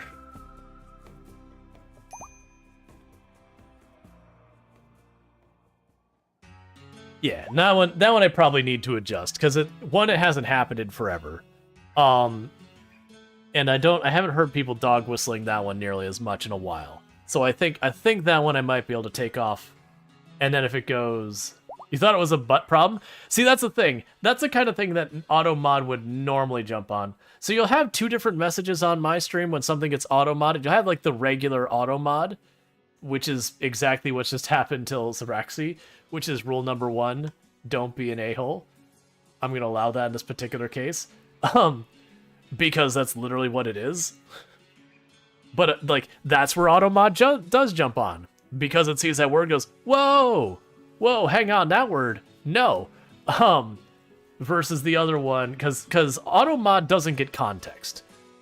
I mean, to be fair, that one it didn't get our. Where is my moderation? The marriage is on. Sentient Cookie has proposed lifelong commitment to Groot's Twig. Hey, it sounds like Sentient Cookie and Groot's Twig. Like there was all this discussion about marriage going on. And, one was giving the other one the elbow for a minute and being like, you're going to ask, right? Don't make me do it. There's my edit word list. There we go. So that one can probably go. And all the other ones can stay. Yeah, so I took the non-adjective verb version of that, of groom and look there. Oh, we found out who's the daddy of a metal horror. Yeah, we did find the metal horror. It was Kalaria Star had it. So I had not pursued investigating her for the longest time because she was a child at the point it started. So at least we have confirmation that like, it can just be a child. I actually was like one of those things like, I don't know if it can or not. Like it's one of those things I never really paid attention to. I was pretty sure they could get infected by it, but as the source. But I mean, considering when you look at behind the scenes how it works, where it literally just goes, hey, it's time for a metal horror. You had it. And you got it from, over there. That's where you got it from. It makes it up. It's not, like, don't change your playstyle based on the prompts the metal horror gives you. It's a lie. It is the exact same mechanic as like when you make the artwork and it says, Bob, this is a depiction of Bob being mauled by a bison. It's the same kind of thing where it just takes a past event and then just plugs it in and says that's where it came from. It's not that, where it's like it'll say like, you got the metal horror because a ghoul hit Sentient Cookie. It didn't happen where Sentient Cookie got hit by the ghoul and at that time got infected or something like that. That's not what happened. What happened is, like, an entire season later, it rolled the dice and said, you have a metal horror. By the way, it came from back then. It didn't really come from back then, but we're gonna say it did. So, you will have people who will literally try and, like, scatter their people and avoid letting them get hit at all by stuff out of fear of getting infected with the metal horror because they don't like the event or whatever. or they won't take refugees or anything like that out of fear of getting a metal horror or any of these other things. Like, there could be an event that I'm unaware of that, like, is a metal horror event where someone brings it in as the mechanic, but I'm not aware of that. But it's just, the flavor text you get is flavor text.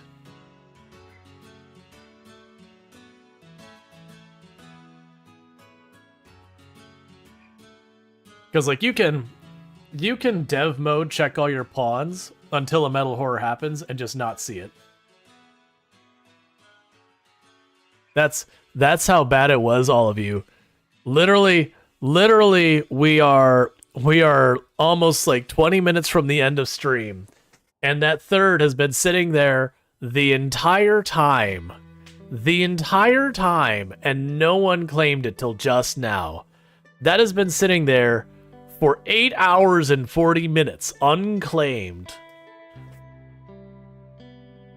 Because everyone assumes it was already claimed. We didn't have a stream crash or anything that reset it either. Metal Horror, is that anomaly monster? Yes. The Metal Horror is an anomaly monster. It's also known as the Gray Flesh. Basically, it's like the Who's Done It Among Us of RimWorld, where someone has it in them, you don't know who, that just leaves this gray flesh that lets you know that the events afoot. And it tries to spread itself. And it can spread itself through a couple of things: food, doctoring, or sleeping with the person who has the metal horror. So if there's a couple, it's very likely both people in the couple will have it. There might be other ones I'm not familiar with off the top of my head, but those are ones I know of. And so in practice, you try and isolate people as much as possible once you know what's going on. And if you have someone with high social, they can interrogate other people. And if they spot someone who, has it after several rounds of interrogation, they can be like, that person has it. That said, if the person doing the interrogation has it, they'll be like, oh yeah, no, definitely don't have it. Like, definitely they don't have it, whether or not they do. The metal horror person will lie to you. And then later on, after you've let time pass and you've analyzed three of the times it leaves its flesh behind, which is just a waiting game for it to do that. And it's a long waiting game. It's like 2 seasons, 3 seasons, something like that, for all 3 of them to drop. Eventually you can do invasive surgery to investigate, where you basically cut into people and be like, is it in there? But that only works after you've researched it 3 times, the 3 separate pieces. At which point, once you find the person, the metal horror pops out of the individual, a la Aliens, of just burst from the chest kind of thing. The person who had it is downed and badly injured, and then you fight it, and, then it's just a regular, really durable, like, melee enemy. But the danger is if it gets away from you. So it's researching long-range mineral scanner, because we do have the random research, which isn't something I actually want or care about, but that's random research for you. And then anomaly, we still got the electro harvester going, which I'm only doing that as a prerequisite of the bioferrite bioferrite generator, because if I do get some stuff in here that's good, like some revenants, devourers, stuff like that, it can be a thing. I assure your safety that you will be fine visiting my colony. It's a volcanic winter. You'll probably not die. Let's see, you like to make one guy you suspect feed a prisoner for 2 or 3 days, and then kill the prisoner. If that guy feeding them has the metal horror, it will pop out. That's an interesting approach. I've never done it that way. Usually what I'll do is, based on where they discover the flesh, if I can narrow it down, I will grab one of those, like, whoever's one of the, like, once it's detected, everyone stops being a doctor and a cook, is the first step. And then I'll grab one of the people I want to be a doctor, and I'll lock him up as a prisoner, and I will begin to interrogate them with our highest social person. And I'll let that go for 5, 10, 5, 6, 7, 8, 9 rounds. I'll let it go for as long as I think I can get away without having a doctor. And just let them interrogate them. Because when they interrogate, it does not guarantee catch the person. And it's based on social skill and all that. But after, like, if you have someone who's got, 12 or higher social skill, and they've interrogated them like 6, 7, 8, 9 times, the odds the person got away with it where they successfully avoided getting detected that many times is pretty low. So while it doesn't actually verify they don't have it, you can say of the people there, you have the highest confidence that individual doesn't have it. So then I can make them the doctor and do all that kind of stuff. And I'll try and do that where I'll vet a doctor and a cook. And then usually by then, like, sometimes I get lucky and I catch it, sometimes I don't. In this particular case, all 3 times we had the flesh show up, it was a high traffic area where I couldn't narrow it down. But sometimes you get lucky, and let's say I've got nothing but like the steel down here, the steel slag, and it's all been hauled in, and then the flesh shows up down there. Well, then I know literally the only person it would be at that point is who was doing this. And you can potentially narrow it down to just one possibility. Alright, so we've got that locked in for the advanced. We don't have anyone who can do advanced. We'll grab the proximity detector for dealing with the invisible stuff. So sometimes you get lucky and you can narrow it down to one just based on where the gray flesh dropped. Because there's only one pawn that goes in that area. Like, for example, if it's someone's bedroom, like if it's your person who cleans, it's their bedroom, you know who has it, because there's only going to be one pawn that's gone in there. Sometimes it'll be like, okay, it's the person in the kitchen. There's only 2 or 3 people who go through the kitchen, so now I've got narrowed down to 2 or 3. And then you have when it's like your common room, you're like, well, it's literally could be anyone. Groupswig has completed their study of the monolith. The structure is a conduit that links the void, a reality hidden under every point in space-time. The void is inhabited by a vast machine intelligence with terrifying complexity that surges with nightmarish, inhuman rage. Its influence creates horrors in our world. Awakening the monolith will fully open the conduit. And with the channel open, Grootstwig believes she could reach through and close the link permanently, or find a way to harness its dark power. The monolith now provides more knowledge when studied. Cool.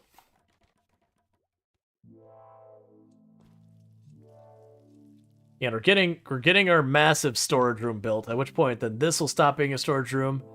And I've been saying I'm gonna make that an ideology room. I'm debating between making that an ideology room and maybe making it a hospital. Because with everything out of here, I can tear down all of the walls and then put up stone walls instead. We can lay down... I want to put down sterile floor, but I don't have... I'm literally down to 155 steel. We can potentially do that. If you do enough invasive surgery on the original character, it bursts out, or wait long enough to burst out. Do all these infected burst out simultaneously? All the ones will burst out simultaneously. It's, you have to research it 3 times, and then when you've researched it 3 times, your character knows what to look for. And then when you do an invasive surgery, if you invasive surgery the person who's infected, it will burst out. If you do the invasive surgery before you research it 3 times, unless you accidentally kill the person, thus the person dying it bursts out, you won't get it detected. Because if the person with the metal horror dies, the metal horror pops out.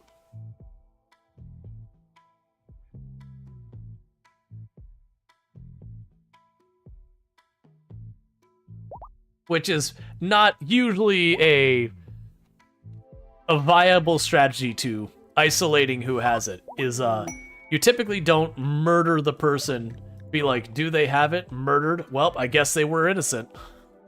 That's usually not a sustainable way to tackle the metal horror.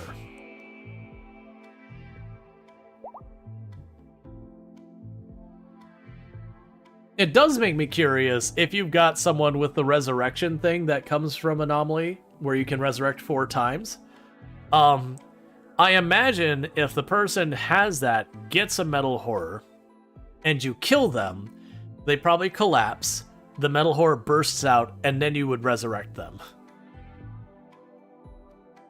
That does sound quite scary, with several of them popping out. Oh, it'll absolutely colony wipe you. Like if you mishandle a metal horror, it is pretty close to a guarantee you're gonna colony wipe. Because they won't pop out until things get out of hand or you detect it. So if you imagine I've got this colony, it's 7 people, and I decide I'm like, it ends up being Cookie. Let's pretend Cookie is the one with the metal horror. Cookie is my cook. And I don't realize it's Cookie, and Cookie keeps cooking. Well, you can spread the infection via food. So another person gets infected, another person gets infected. At some point, there is a threshold where the metal horrors feel that they have enough numbers that they don't need to stay hiding anymore, and then all of those colonists will get downed with grievous wounds, and that many metal horrors will pop out. So in this case, if we imagine those first 4 people got infected, that's the point we cross the threshold, because I don't know what the threshold is. So 4 of my main fighters are now downed, and I've got 4 metal horrors, which are extremely durable melee things. They're not the hardest hitters, but they take some abuse. And I got 1 person with an SMG, and 1 person with a spiker, which does like no damage but stuns, and a pacifist. They're just gonna mop the floor with it. I'm not gonna say there isn't a level of skill that you could win that fight, but it is very unlikely you will win that fight. Maybe if you got lucky and you got some solid hits in and slowed them down, maybe, but I would doubt that with an SMG that you'd be able to get those distant hits to slow them down to make it happen. Like maybe 1 or 2 good hits on 1 or 2 of them, you get the stun, and then you get away. Maybe you could get that to work, but you're talking major work kiting going on. More than likely, you would beef one of your shots, the metal horror would get into melee, and you'd get swarmed and fall over dead. So yeah, metal horror is a colony wiper. That's actually one of the things that a lot of people get upset with Anomaly, is a lot of Anomaly stuff will wipe out your colony if you don't manage it. Think of it kind of like the equivalent of yes, I do actually need columns in here. Think of it kind of the equivalent of doing the infestations, where if you choose to just completely ignore an infestation, your colony's cooked.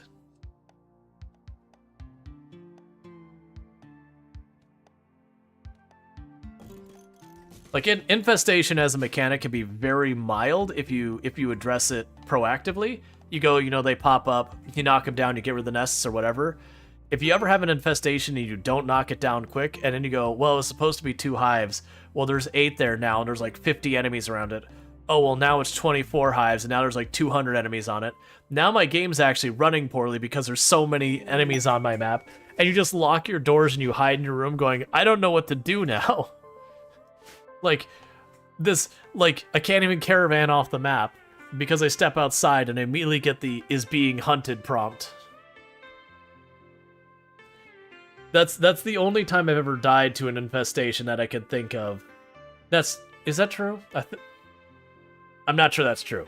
The only time I could think of that I died to an infestation was I had a colony that it was random. We had just been through 4 or 5 back-to-back things. We had people with malaria and everyone was really struggling to stand up.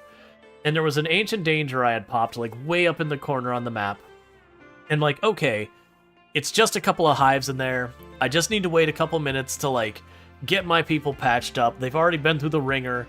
I just need to get this malaria out of here. I got 2 colonists in serious danger of losing the battle to the malaria just because of all of the crap they've been through. And so the moment they're past the malaria, we'll get up there. And then by the time I got to that, I was like, oh crap, it's now 8 hives. And there's a lot more than I think I can just literally go to where they're at and try to toe-to-toe. I'm just gonna have to wait for a caravan to, run attrition for me. And then, by the time you get up there and you're at 20 hives, you're like, I misplayed this. this is over. I misplayed this. There's no bringing this back. You'd have something show up and you'd see the whole map start moving over towards that person and then die, and then the bugs would start attacking my walls, and you're just like, please stop attacking, please stop attacking. And they would back off when the walls got damaged but not quite destroyed. Okay, we live today. I think that was one of the only times I caravanned off the map that the colony had basically died and I got the 1 child or whatever. I think it was a child. It may have just been a new pawn.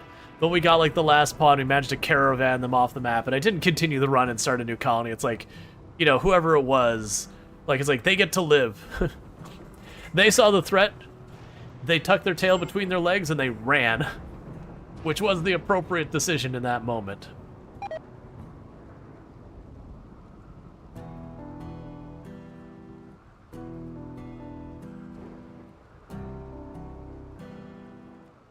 Okay.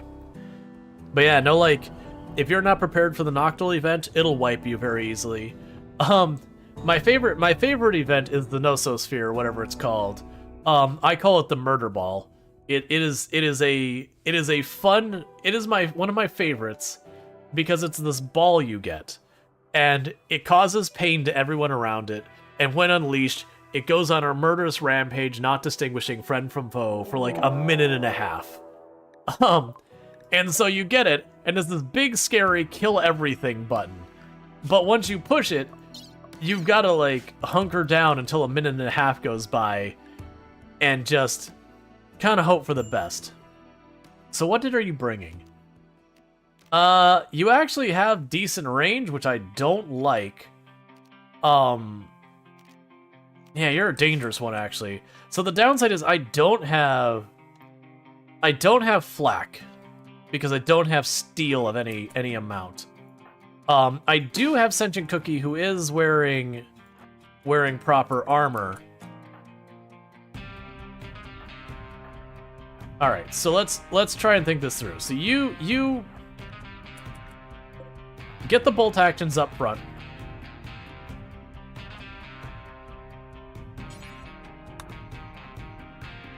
I really don't want to put you up there, Harry, but you're gonna be there. I'm actually gonna put Sentient Cookie up front here, because I think we're gonna have them try and shoot at us from over here across, and I'm hoping that Sentient Cookie can bait out some of those shots. I'll put you over there. Because we can manage to bait out some of those shots at Sentient Cookie, that might work well. My big concern is if Harry catches a shot, Harry's dead. That's just... The children fall over. I don't want Harry involved, but that RNG stun on the nerve spiker, it's only RNG on if they hit or not. But getting that stunning a dangerous target is just another shot that's not happening. Are you gonna cut across that way? Okay, that's not part of the plan. New approach. I was not expecting you to try and cross there. You're the very first group who's attempted that.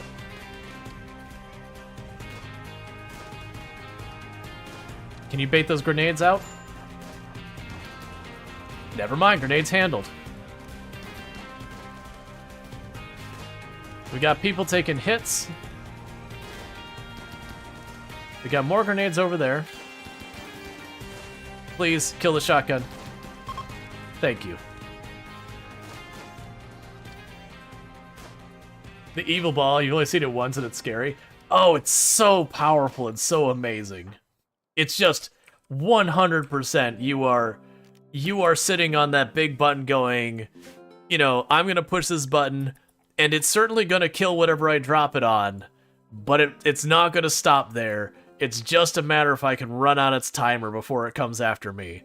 I don't have one on this map because I'm hurting for resources too much, but I actually have a tactic I use for the murder ball that I call my murder ball bunker.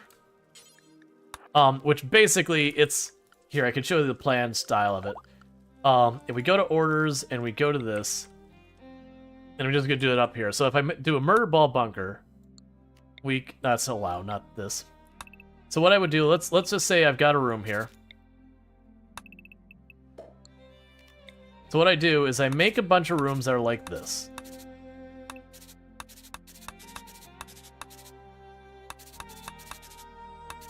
And so what happens is, these are little rooms that are going to be 1x1 rooms. There'll be a door there. So these are all doors here. And so you push the button and everyone scurries in their little room. They lock the door behind them and they tuck their head between their legs and they beg the sun to raise in the morning. Because that's all they can do at that point. They just push the big red go button and everyone just hides in the closet and waits it out. And the reason that works is the murder ball, while its attacks can break walls and all that, it can't teleport into a space occupied by a pawn or an actual structure.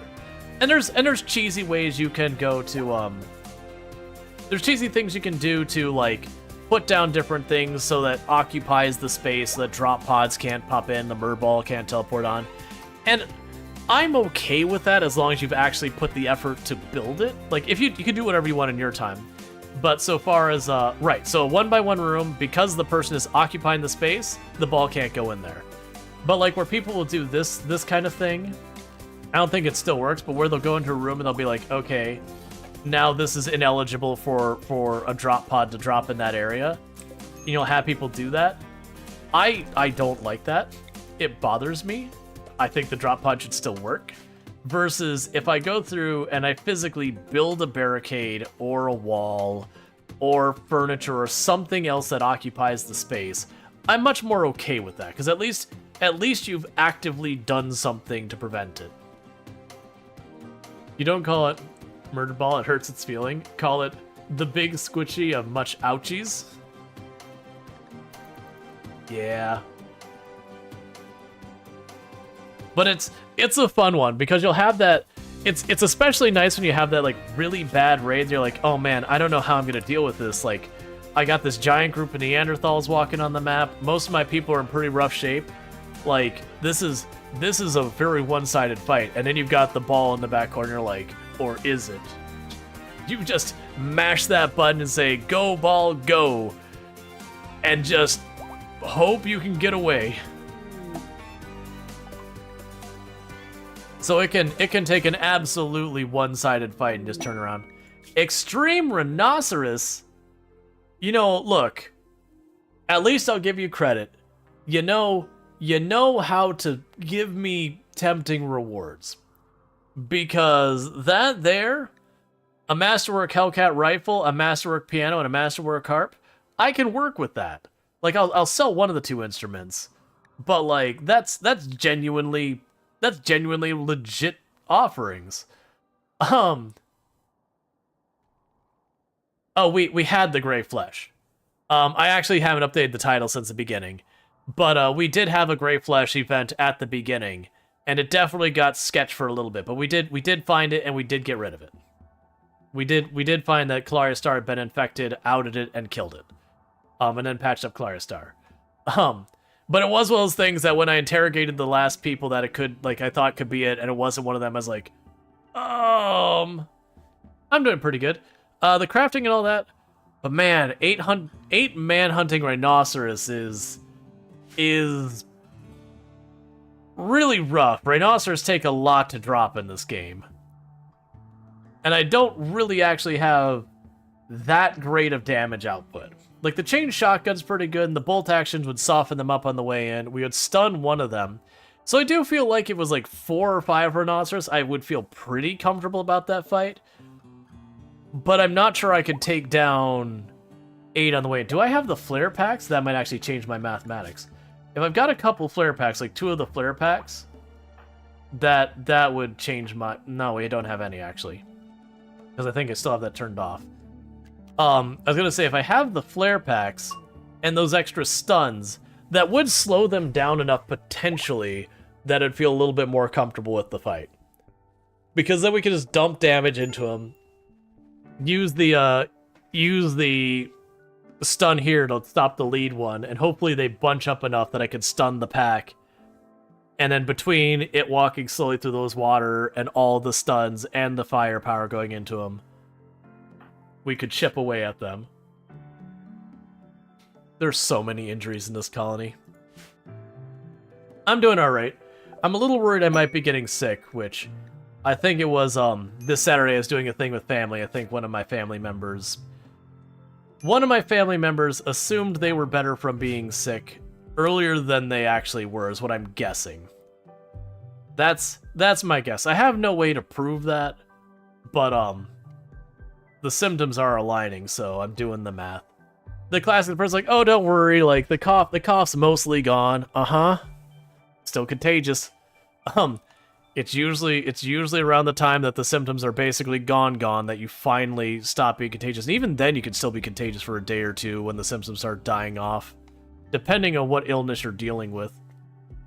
But we'll see. Like right now it's just a sore throat. So it could also be something else, like I wasn't yelling or anything recently that would strain my throat. And I just came off of multiple days off, so it's not like it's not like, you know, it was streaming and talking for a long time. It was one day, so it's not that. And it wasn't a particularly like animated day either, like, you know, particularly heavy conversation or a whole lot going on with that. That said, chat, it is getting to be about that time. So what's going to end up happening here is, if you're watching on YouTube, the stream will be ending abruptly because raiding out there isn't really a thing. But over here on Twitch, we are going to go find someone to drop a raid on, because it is getting to be about that time. Hey, NI12, you did technically catch us before we ended. You did technically do that. You are catching the ending, but you did technically accomplish the task of getting back into it. You're not quick enough. Exactly. So what's going to end up happening here is I'm going to go to the ending stream channel, or scene, that's the word, and see who we can find to drop a raid on. But I did have fun today. I did